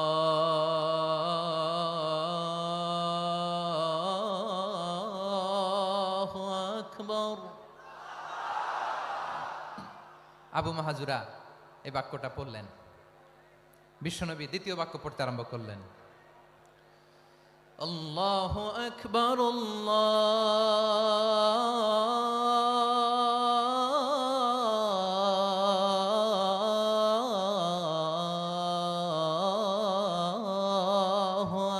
আকবার। আবু মাহাজুরা এই বাক্যটা বললেন। বিশ্বনবী আবু মাহাজুরার মাথার মধ্যে হাত দিয়ে তৃতীয় বাক্য বললেন, আশহাদু আল্লা ইলাহা ইল্লাল্লাহ।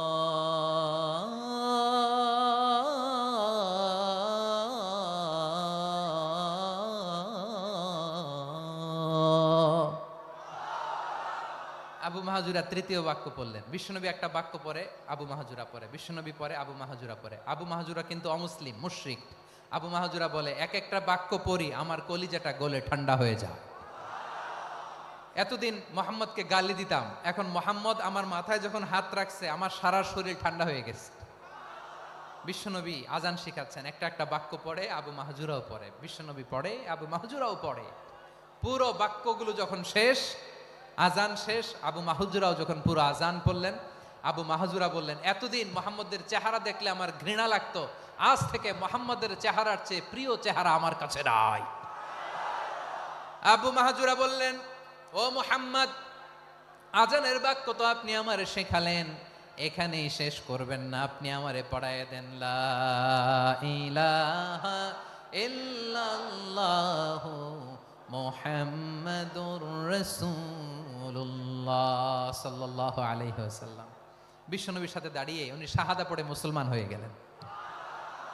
এবার আবু মাহাজুরা বলে, ইয়া রাসূলুল্লাহ, ইয়া হাবিবাল্লাহ, আমি মুমিন হয়েছি, মুসলমান হয়েছি, আপনার কাছ থেকে আজান শিখার সৌভাগ্য আমি লাভ করেছি গো নবী। আমার কণ্ঠের বড় তারিফ করেছেন আপনি, আমার আজানকে আপনি পছন্দ করেছেন। একটা জিনিস আপনার কাছে চাই, আপনি আমাকে মক্কার মসজিদুল হারামের মুয়াজ্জিন হিসেবে অ্যাপয়েন্ট করে দেন।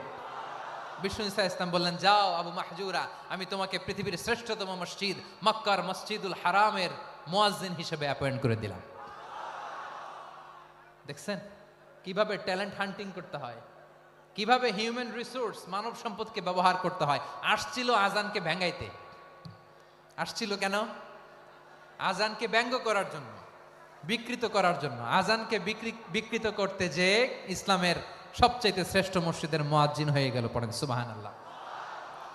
হযরত আবু মাহজুরা রাদিয়াল্লাহু তাআলা আনহু ওনার এই সুললিত কণ্ঠ ব্যবহার করে মসজিদুল হারামে এত সুন্দর করে আল্লাহু আকবার বলে আজান দিতেন, মানুষগুলোর, মুসল্লিগুলোর, মক্কাবাসীর হৃদয়কে তিনি বিগলিত করে দিতেন, মানুষের হৃদয়কে ঠান্ডা হয়ে যেত। শুধু এখানেই শেষ না আমার যশোরের ভাইয়েরা, বিশ্বনবী যখন সাইয়েদনা আবু মাহজুরা রাদিয়াল্লাহু তাআলা আনহুকে আজান শিখাচ্ছিলেন, বলেন তো বিশ্বনবীর হাতটা কোথায় ছিল?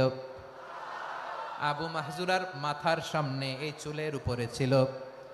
আবু মাহজুরা ওই স্মৃতিটাকে ধারণ করবার জন্য, ওই স্মৃতিকে বহন করার জন্য বিশ্বনবীর মোবারক হাত আবু মাহজুরার কপালের চুলের যেই জায়গায় লেগেছে, মৃত্যুর আগের দিন পর্যন্ত আবু মাহজুরা মাথার ওই চুলে কোনোদিন ছুরি আর কামার লাগায় নাই, সেখানে কেচি লাগায় নাই, চুলের মধ্যে খুর লাগায় নাই। আবু মাহজুরা ডান দিকের চুল কাটতো, বাম দিকের চুল কাটতো, পেছনের চুল কাটতো, সামনের চুল কাটতো না।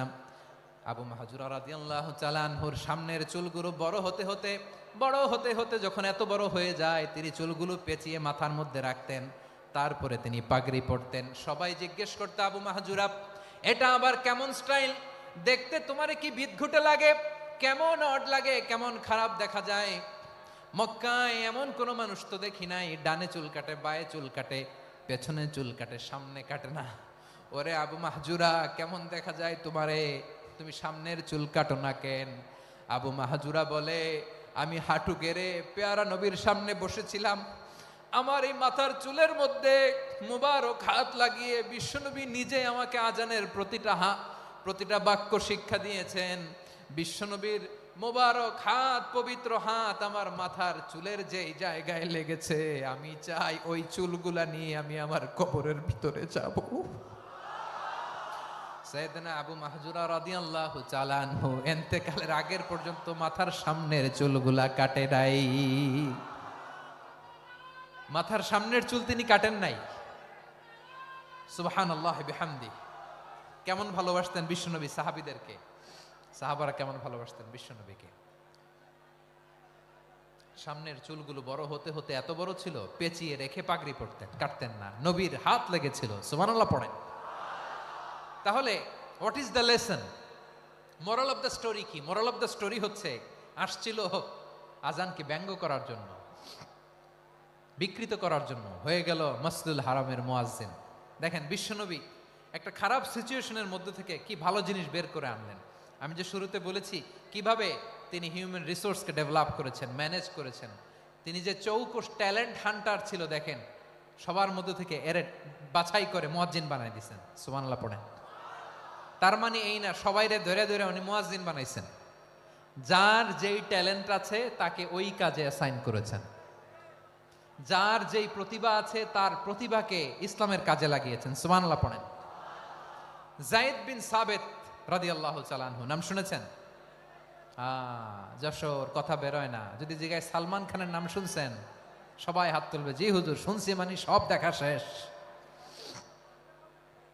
সালমান খান, আমির খান, অমুক খান, সব খান মুখস্থ, কিন্তু যায়েদ বিন সাবিতের নাম মুখস্থ নাই মুসলমানদের। যেই সাহাবী মাথার সামনের চুল কাটে নাই,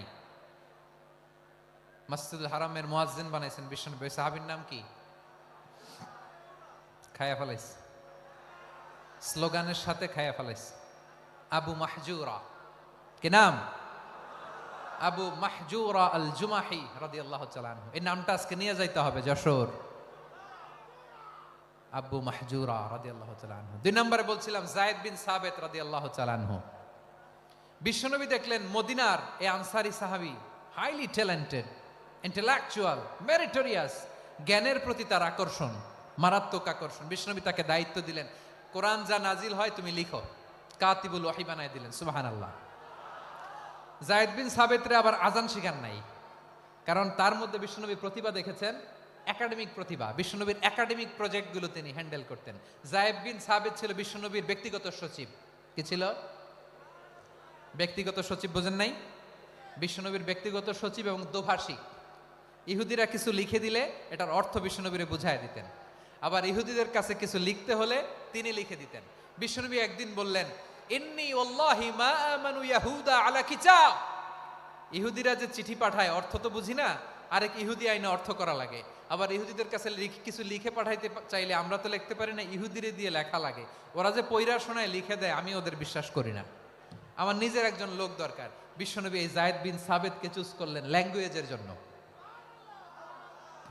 উনি বললেন, যায়েদ তোমার সফট স্কিলকে ডেভেলপ করতে হবে, তুমি হিব্রু ল্যাঙ্গুয়েজ শিখে ফেলো। যায়েদ বিন সাবিত বলল, বিশ্বনবীর মোটিভেশন আর ইন্সপিরেশন পেয়ে আমি 15 দিনে ইহুদিদের এই হিব্রু ল্যাঙ্গুয়েজ শিখে ফেললাম। শুধু শিখে ফেললাম না, হাত্তা হাদিকতু, even I became master in the language. এই ভাষা আমি পারদর্শী হয়ে গেলাম। এরপরে ইহুদিরা চিঠি লিখে পাঠালে আর কোনো ইহুদি ডাকা লাগতো না, আমি নবীর এটার অর্থ শুনে পরে বুঝায় দিতাম। আবার ইহুদিদের কাছে চিঠি লেখা লাগলে আমি যায়েদ বিন সাবিত চিঠি লিখে দিতাম। সুবহানাল্লাহ।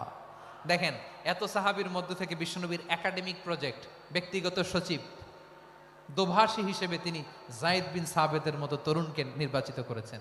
কেমন ট্যালেন্ট হান্টার ছিল আমার নবী। সুবহানাল্লাহ পড়বেন না? বিশ্বনবীর ইন্তেকালের পরে সাইয়েদনা আবু বকর রাদিয়াল্লাহু তাআলা আনহু যখন খলিফা হয়ে আসলেন, কোরআনকে সংকলনের দায়িত্ব দেয়া লাগবে, কোন সাহাবীকে দিবেন? সব সাহাবারা মিলে পরামর্শ করলেন। সাইয়েদনা আবু বকর, ওমর সবাই মিলে এই বিশাল কোরআন সংকলনের গুরু দায়িত্ব বিশ্বনবীর ব্যক্তিগত সচিব, বিশ্বনবীর দোভাষী, বিশ্বনবীর সিলেক্ট করাই লোক যায়েদ ইবনে সাবিত রাদিয়াল্লাহু তাআলা আনহুকে দিয়েছে। কোরআনের কপি তো আজকে এখানে রাখে নাই। এই যে আজকের যে কোরআন পড়েন, এটা আগে এরকম ছিল না। কোরআন নাজিল হলে সাহাবারা চামড়ার, ওটের চামড়ায় লিখে ফেলতো, ওটের চ্যাপ্টা হাড্ডির মধ্যে লিখে ফেলতো, গাছের গুড়ির মধ্যে লিখে ফেলতো, বিভিন্ন জনের কাছে ছড়ানো ছিটানো ছিল। আবু বকর রাদিয়াল্লাহু তাআলা আনহু একসাথে করলেন, পরবর্তীতে উসমান রাদিয়াল্লাহু তাআলা আনহু একসাথে করলেন 114 সূরার। এখন এই মুসহাফ, এই কম্পাইলেশন, এই কপি আমরা পেয়েছি, যার হিউজ কন্ট্রিবিউশন ছিল। এই পুরো কোরআন কম্পাইলেশনের প্রজেক্ট ম্যানেজার ছিল যায়েদ বিন সাবিত রাদিয়াল্লাহু তাআলা। কোরআন কম্পাইলেশনের প্রজেক্ট ম্যানেজার, দেখেন ওনারে মাথায় হাত দিয়ে আজান শিখায় নাই, সুবহানাল্লাহ কইবেন না? তাহলে প্রথম সাহাবী আবু মাহজুরাকে মুয়াজ্জিন বানাইলেন, যায়েদ বিন সাবিতকে ব্যক্তিগত সচিব আর দোভাষী বানালেন, মুসআব ইবনে উমাইর রাদিয়াল্লাহু তাআলা আনহুকে ইসলামের প্রথম অ্যাম্বাসেডর বানালেন। তাহলে তৃতীয় নাম্বার একজন সাহাবীর নাম বলছি, মুসআব ইবনে উমাইর। মুসআব কি নাম? নামটা কেমন লাগে? এই কয়েকজনের ভাল লাগে, বাকিদের ভাল লাগে না? ভাল লাগে? এই এই আর কয়েকটা মিনিট দেওয়া যাবে না আমাকে আল্লাহর রাস্তে?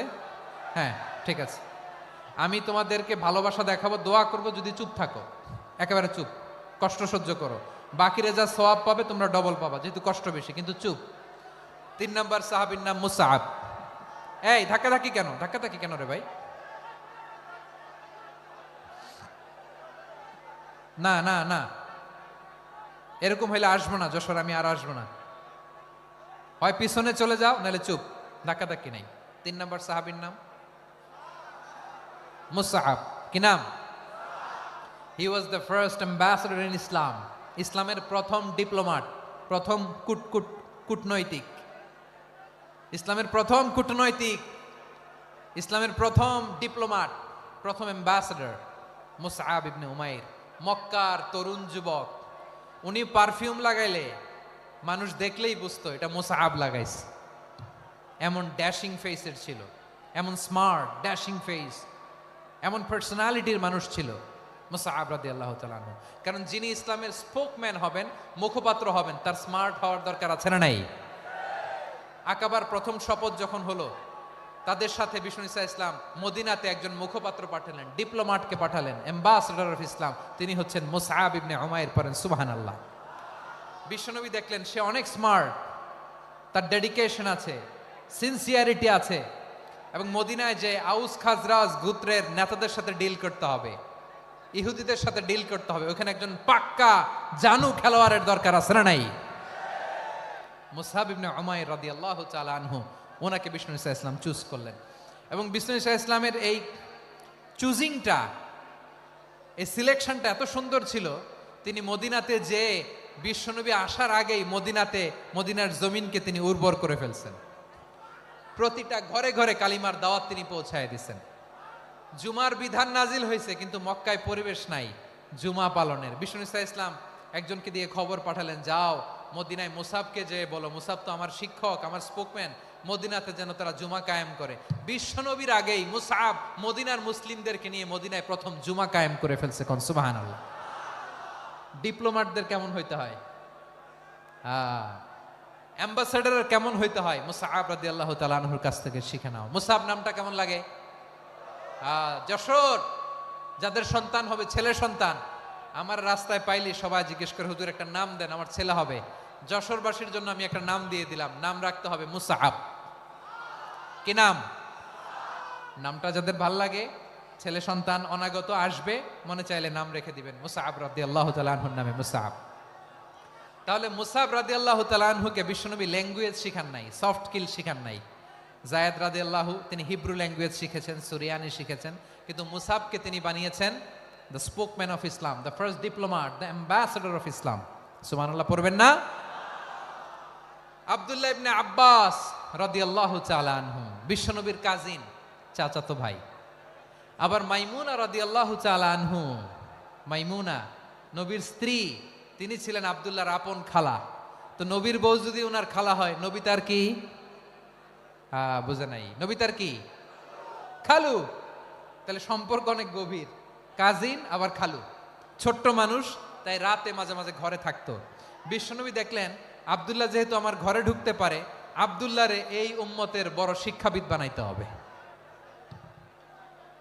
কথা বোঝে নাই? আব্দুল্লাহকে কি বানাইতে হবে? শিক্ষাবিদ, এডুকেটর অফ দিস উম্মা, এই উম্মার শিক্ষাবিদ বানাইতে হবে। তাই আব্দুল্লাহ ইবনে আব্বাসকে বিশ্বনবী হাতে কলমে শিক্ষা দিয়েছেন। আহারে, আর এরপরে যে কি ভাষা আসবে তোমাদের জন্য আমার মুখ থেকে আমি নিজেও জানি না। 1 ঘন্টা যাবত ধাক্কা ধাক্কি মারামারি, তো আসতে বলছে কে তোমাকে? পেছনে চলে যাও জায়গা না পেলে। পুরো প্রোগ্রামটাই নষ্ট করে দিল।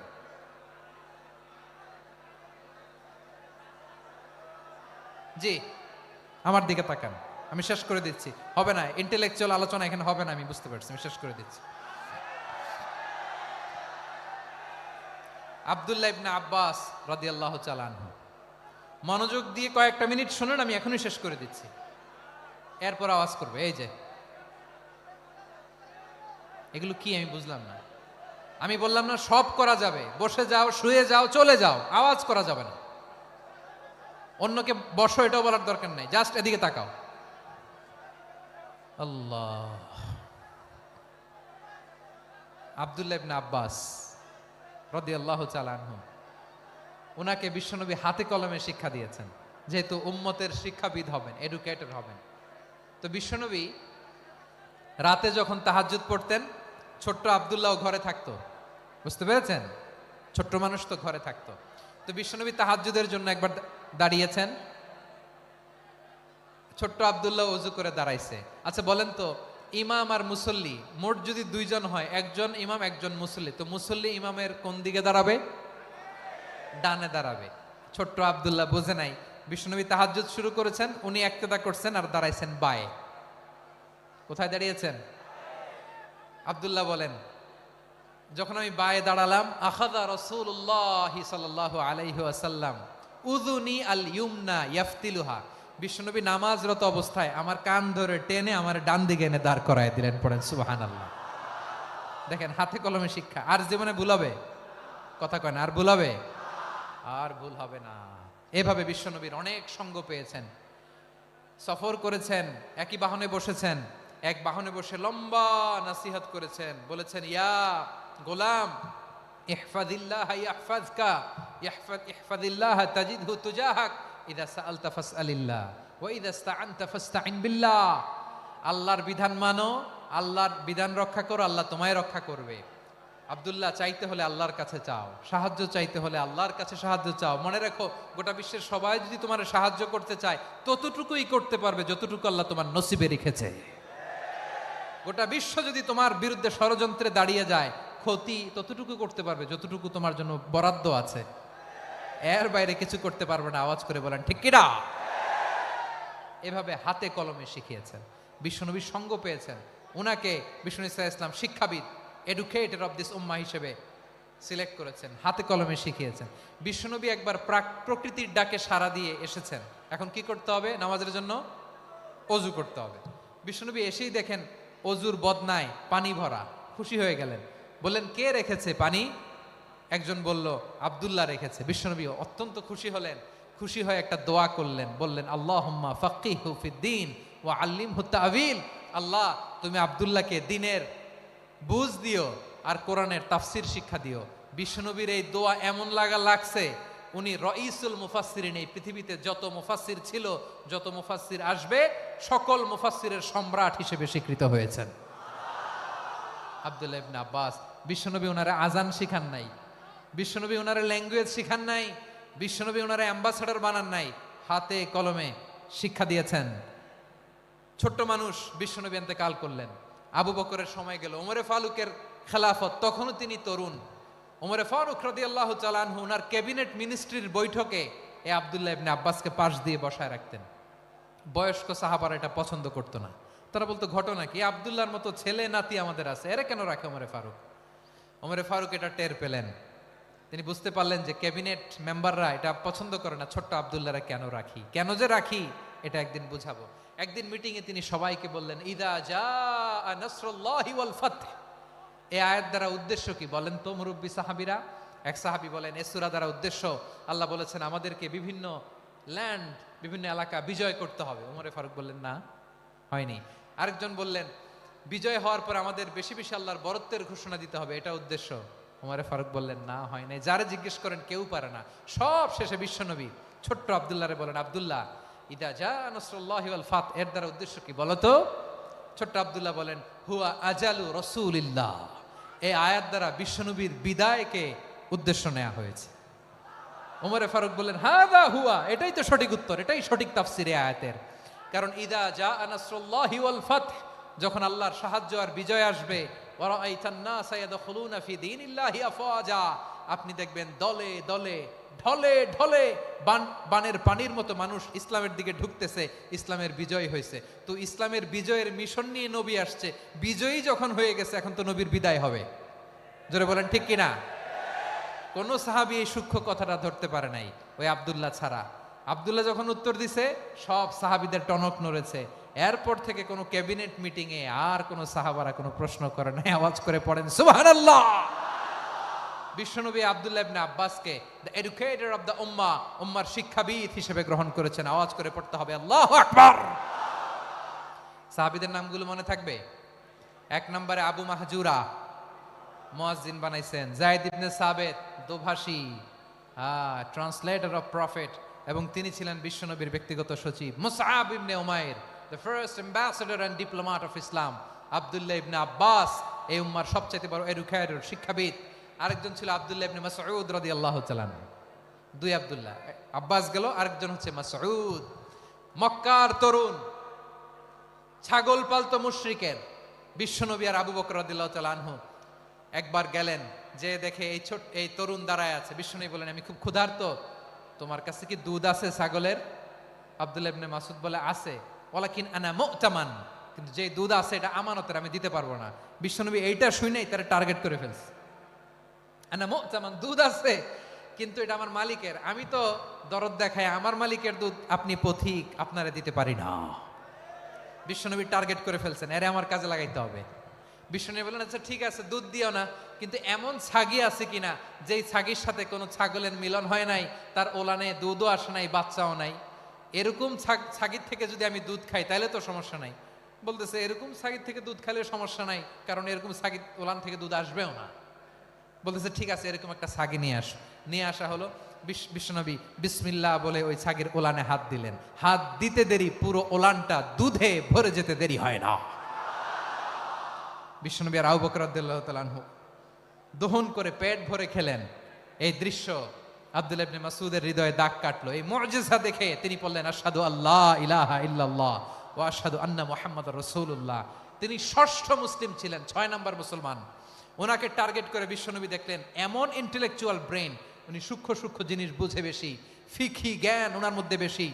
বিশ্বনবী ওনাকে কোরআনের জ্ঞান শিক্ষা দিতে লাগলেন।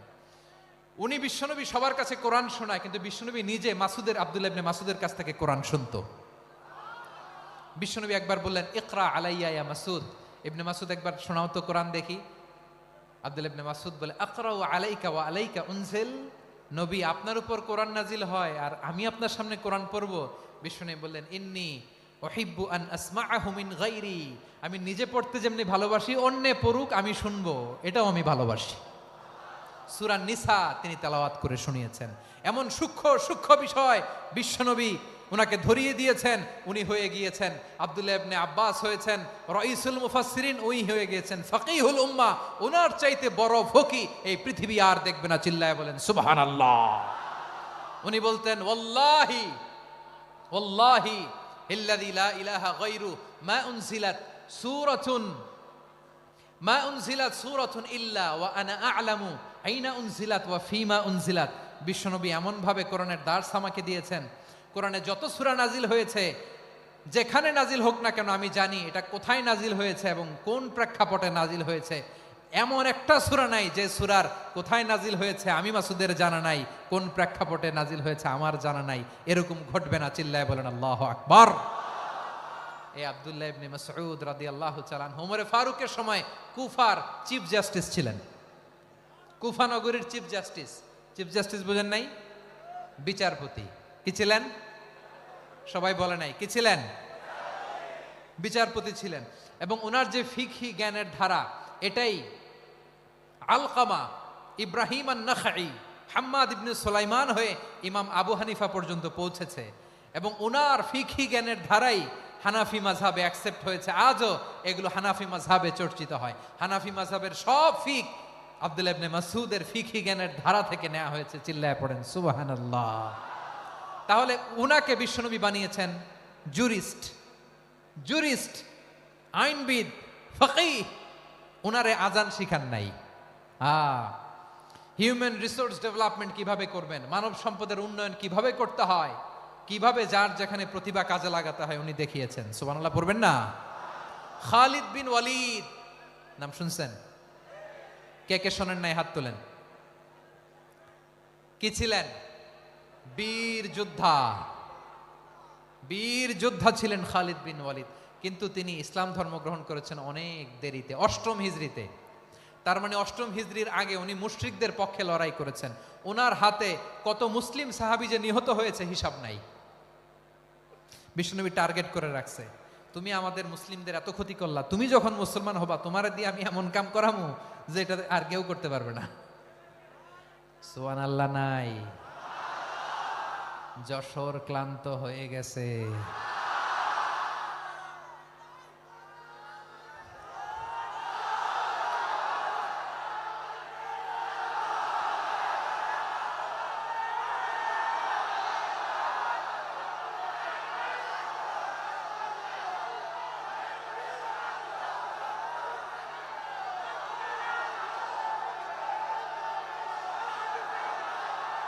মাশাআল্লাহ, বসুন বসুন বসুন।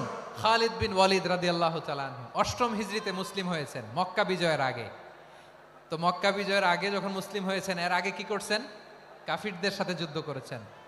উনি উহুদের যুদ্ধে মুসলমানদের যে পরাজয় ভাব, কঠিন পরিস্থিতির মুখোমুখি উনার কারণে পিছন থেকে এমন আতর্কিত আক্রমণ করেছেন, মুসলমানদেরকে কচুকাটা করেছেন। 8ম হিজরিতে আল্লাহ তাআলা হেদায়েতের নূর দিয়ে ওনার হৃদয়টাকে উজালা করে দিলেন। লা ইলাহা এটা এমন বাণী যার হৃদয়ে একবার টাচ খাবে, এইটা থেকে সে আর পালিয়ে বেড়াতে পারে। ঝিনুকের ভেতর লুকিয়ে থাকে যেমন মতি, ঝিনুকের ভেতর লুকিয়ে থাকে যেমন মতি, কলমা শাহাদাতে আছে আল্লাহর জ্যোতি, কলমা শাহাদাতে আছে আল্লাহর জ্যোতি। ঠিক কিনা বলেন? মক্কা বিজয়ের আগে মুসলিম হলেন, হওয়ার পরেই বিশ্বনবীর টার্গেট ফুলফিল হলো। ওই যে টার্গেট করে রেখেছেন আর দোয়া করেছেন, খালিদ বিন ওয়ালিদ যদি মুসলিম হয় তাকে আমি মিলিটারি চিফ বানাবো। ওনাকে আজান শিখান নাই, ওনারে কান ধইরা নামাজের এই মাথা থেকে ওই মাথা আনান নাই, ফিকহি কোরআনের সূক্ষ্ম তাফসীর ওনারে শিখান নাই, অ্যাম্বাসেডর বানান নাই। বিষ্ণু ইসলাম উনাকে সামরিক অভিযানে প্রেরণ করেছেন। সামরিক অভিযানে তিনি প্রেরণ করেছেন। ওনার জীবদ্দশায় ওনার নেতৃত্বে যতগুলো যুদ্ধ হয়েছে, একটা যুদ্ধেও তিনি পরাজয় বরণ করেন নাই। ওমরে ফারুকের সময়কালে তিনি চিফ অফ মুসলিম মিলিটারি মানে মুসলিম সেনাপতি হয়েছেন। যশোর আওয়াজ করো, ঠিক কিনা বলো? সেনাপতি, মুসলিম সেনাপতি। তাহলে কিভাবে হিউম্যান রিসোর্স ব্যবহার করতে হয় গোটা বিশ্ব আমার নবীর কাছ থেকে শিখে নাও। খালিদ বিন ওয়ালিদ, ওনাকে বিশ্বনবী একটা উপাধি দিয়েছেন। উপাধিটা হচ্ছে সাইফুল্লাহিল মাসলুল, আল্লাহর নাঙ্গা তরবারি, আল্লাহর খোলা তরবারি, দ্য ওপেন সোর্ড অফ আল্লাহ। খালিদ বিন ওয়ালিদ মুসলিম সেনাপতি। হাসান বিন সাবেত নাম শুনছেন? দেখি উনি কি ছিল বলেন। রাসূলের সভা কবি, কালচারাল হিজিমনিকে ডিফিট করার জন্য। উনি ভালো অস্ত্র চালানো জানতেন না, ওই কাজে উনি যেতেন না। ওনার ছিল কাব্য প্রতিভা। কাফিররা কবিতা দিয়ে নবীকে গালি দিত। বিশ্বনবী বলতেন, ইয়া হাসান আজিব আন রাসূলিল্লাহ, তুমি নবীর হয়ে কাফেরদের এই কথাগুলোর জবাব দাও। বিশ্বনবীর একটা মিম্বার ছিল, বিশ্বনবীর মিম্বারের পাশাপাশি মসজিদে নববীতে এই হাসান বিন সাবেতের জন্য বিশ্বনবী একটা স্পেশাল মিম্বার বানিয়ে দিয়েছেন। এখান থেকে তুমি জবাব দাও। এবং বিশ্বনবী বলেছেন, আল্লাহুম্মা আইয়িদহু বিরূহিল কুদুস, আল্লাহ হাসান আমার পক্ষে জবাব দেয়, তুমি জিব্রাইল মারফত তাকে সাহায্য পাঠায়া দিও। রাসূল সাল্লাল্লাহু আলাইহি ইসলামের সভা কবি, the poet of the prophet, নবীর কবি। উনি কবিতা দিয়ে এমন উচ্চাঙ্গের ভাষায় কবিতা দিয়ে তিনি জবাব দিতেন, কাফিরদের গা শিহরে যেত, তাদের হৃদয়ে আগুন ধরে যেত। তাহলে এরকম কবিরও দরকার আছে না নাই? এখন যাকে আল্লাহ দিছে কাব্য প্রতিভা, এরা যদি আপনি যুদ্ধের ময়দানে পাঠান হবে? যারে দিছে সুরেলা গলা, এরা যদি অ্যাম্বাসেডর বানান হবে না। হাসান বিন সাবিত ছিলেন বিষ্ণু ইসলামের কবি। হুযায়ফা ইবনুল ইয়ামান বিশ্বনবীর গোয়েন্দা বিভাগের প্রধান। কিসের প্রধান? হুযায়ফা ইবনুল ইয়ামান। ওনার ছিল ডিটেকটিভ মাইন্ড, গোয়েন্দা বিভাগের প্রধান। এবং উনি হচ্ছেন সাহিবু সিররি রাসূলিল্লাহ, রাসূল সাল্লাল্লাহু আলাইহি ওয়াসাল্লামের গোপন তথ্যের ধারক বাহক। নবীর যেই কথা কেউ জানে না, সব হুযায়ফার পেটের ভিতরে ছিল। সুবহানাল্লাহ পড়েন। মদিনার যত ইহুদিদের একটা লিস্ট ছিল, এই লিস্ট শুধু দুইজন জানতো, বিশ্বনবী আর হুযায়ফা। সুবহানাল্লাহ পড়বেন না? তাহলে উনাকে কোন দায়িত্ব দিছে? কোন বিভাগ? যশোর, আওয়াজ করো, কোন বিভাগ? গোয়েন্দা বিভাগের হেড ছিল। খন্দকের যুদ্ধে প্রচন্ড আজকের মতো শৈত্য প্রবাহ, মাটি খনন করতে করতে সাহাবীদের পেটে ক্ষুধা নাই, দাঁড়াইতে পারে না নামাজের জন্য, এত ক্লান্ত, ক্লান্ত শ্রান্ত। বিশ্বনবী বললেন, কে আছো?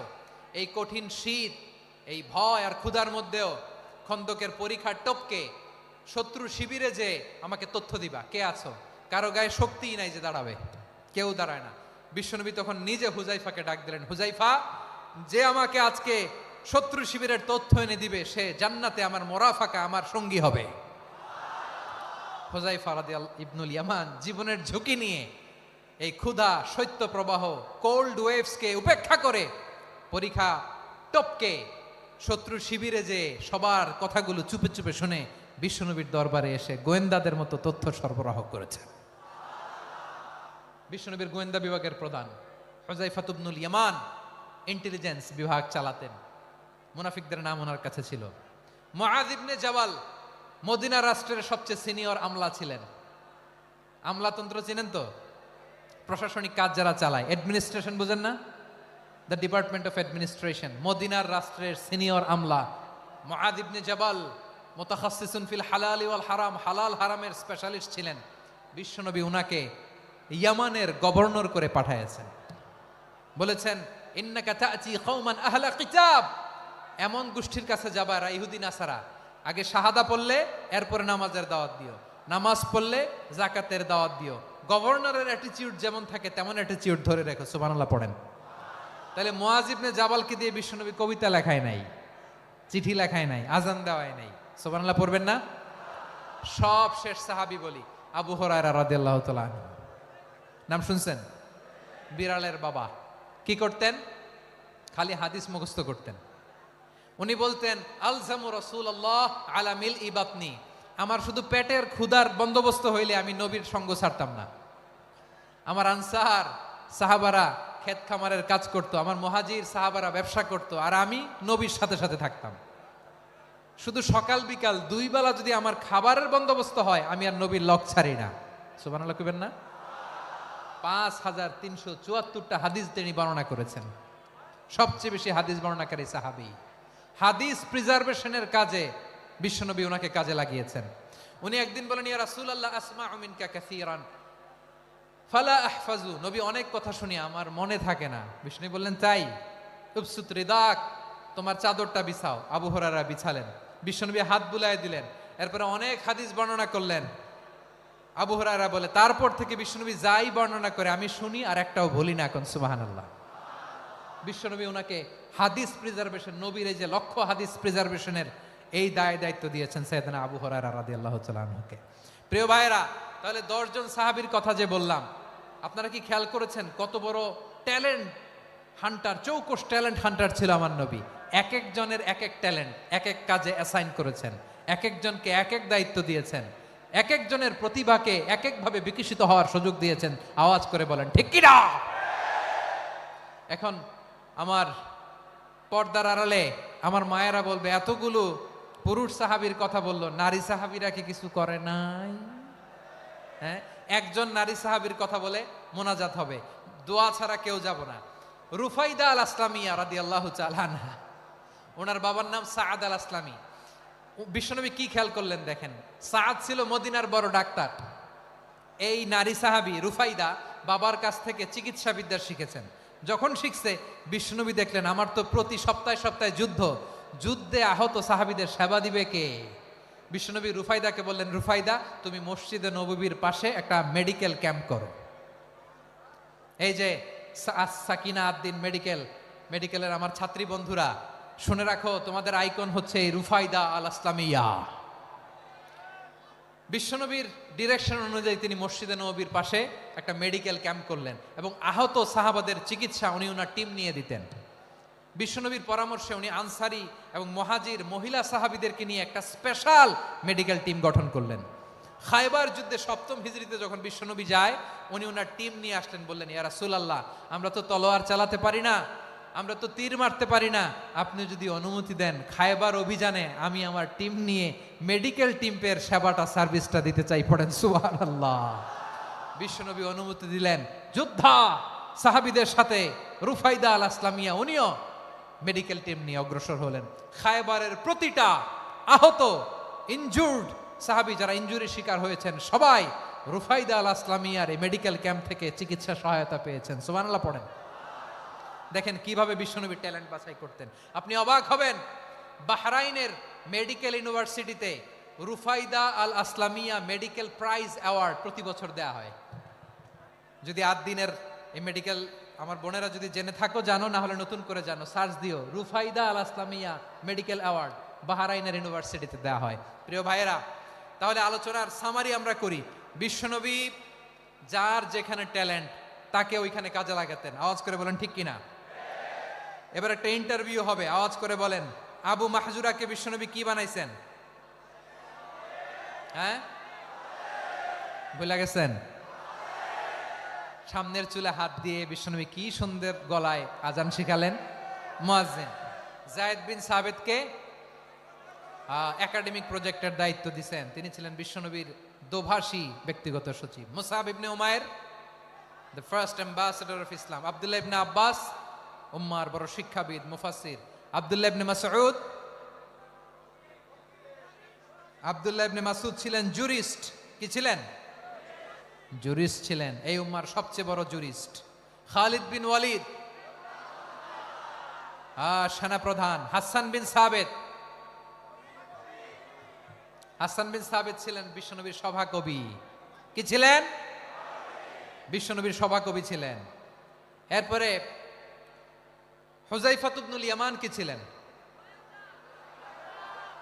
গোয়েন্দা বিভাগের প্রধান। মুআয ইবনে জাবাল কি ছিলেন? সিনিয়র আমলা, ইয়ামানের গভর্নর। আবু হুরায়রা রাদিয়াল্লাহু তাআলা আনহু হাদিস প্রিজার্ভেশনের কাজ করেছেন। আর আমাদের রুফাইদা আল আসলামিয়া রাদিয়াল্লাহু তাআলা আনহা কি ছিলেন? নার্স ছিলেন, নার্স হয়ে মেডিকেল সেবা দিয়েছেন। প্রিয় ভাইয়েরা, পুরো আলোচনার যদি সামারি করি তাহলে বিশ্বনবী যেভাবে হিউম্যান রিসোর্সকে ম্যানেজ করেছেন, যার যেখানে প্রতিভা কাজে লাগিয়েছেন, আমরাও যদি করি আমাদের বাংলাদেশের চিত্র আমরা পাল্টে দিতে পারবো। আমরা শুরুতে শুনেছি মানুষের আছে অসীম সম্ভাবনা, প্রতিটা মানুষ অনন্য, যত্ন নিলে, যথাযথ পরিচর্যা করলে মানুষ বিশ্ব জয় করতে পারে। ঠিক কিনা? আমাদের হাফেজে কোরআনের সামনে দাঁড়াতে পারে এমন কোন হাফেজে কোরআন আল্লাহর জমিনে জন্ম হয় নাই। গোটা বিশ্ব কাঁপিয়ে তারা সেরা, আমাদের ক্রিকেটাররা সেরা, আমাদের তৈরি পোশাক শিল্প সেরা। এরকম অনেক অনেক সেরা জিনিস আছে, আমরা এগুলোরে নার্চারিং করতে পারি নাই, পরিচর্যা করতে পারি নাই, সঠিক তারবিয়াতের অভাব। তাহলে মানুষের অসীম সম্ভাবনাকে কাজে লাগাতে হবে। ঠিক কিনা বলেন? ইউনুস গভর্নমেন্টকে আমি বলবো, অল্প সময়ের জন্য আপনারা এসেছেন, সংস্কারও করতে হবে, আবার নির্বাচনও করতে হবে। সব সংস্কার হয়তো করতে পারবেন না, যতটুকু পারবেন এর মধ্যে আমাদের যে হিউজ ম্যান পাওয়ার, আমাদের যে মানব সম্পদ, হিউম্যান রিসোর্স, এটাকে ডেভেলপ করে আপনাদের যেতে হবে। যেটা পারবেন না সেটাকে পরবর্তী নির্বাচিত গভর্নমেন্টের কাছে রেখে যেতে হবে, যে তারা যেন করে, তাদের কাছে আপনারা এটা রেখে যাবেন। তাহলে মানুষ চাইলে বিশ্ব জয় করতে পারে। আর মানুষকে হারাতে পারে কেউ? জোরে বলো যশোর, মানুষকে হারাতে পারে কেউ? আল্লাহ আমাদেরকে জনসংখ্যা দিয়েছেন প্রিয় ভাইয়েরা। এই জনসংখ্যা অনেক বড় সম্পদ, এটা আমাদের জন্য অভিশাপ নয়, আশীর্বাদ। আমাদের জনসংখ্যাকে যদি আমরা জনশক্তিতে রূপান্তর করতে পারি, আজকে বাংলাদেশ যে অবস্থানে দাঁড়িয়ে আছে, বাংলাদেশ তার 20 গুণ উন্নতির শিখরে চলে যাবে। চিল্লায় বলো ঠিক কিনা? আমাদের শ্রমিক ভাইয়েরা বাইরে কাজ করে, আমাদের শ্রমজীবী ভাইয়েরা, প্রবাসীরা, তাদের ব্যাপারে গুরুত্ব দিতে হবে। আমাদের শ্রমের দাম সবচেয়ে কম, সবচেয়ে কম। তারা এম্বাসিতে গুরুত্ব পায় না, এয়ারপোর্টে গুরুত্ব পায় না। এই সরকার অবশ্য তাদেরকে অনেক গুরুত্ব দিচ্ছে। আমাদের অদক্ষ শ্রমিককে যখন আমরা দুবাই পাঠাই, অল্প বেতন পায়, কিন্তু ইন্ডিয়ানরা দক্ষ শ্রমিক পাঠাইলে তার 3 গুণ বেতন পায়। আমরা আমাদের শ্রমিকদেরকে অদক্ষ ভাবে আর পাঠাতে চাই না, দক্ষ শ্রমিক পাঠিয়ে আমরা রেমিটেন্সের বন্যা বইয়ে দেব। আমাদের শ্রমিকদের পাঠানো রেমিটেন্সের টাকায় সচল থাকে আমার দেশের অর্থনীতির চাকা।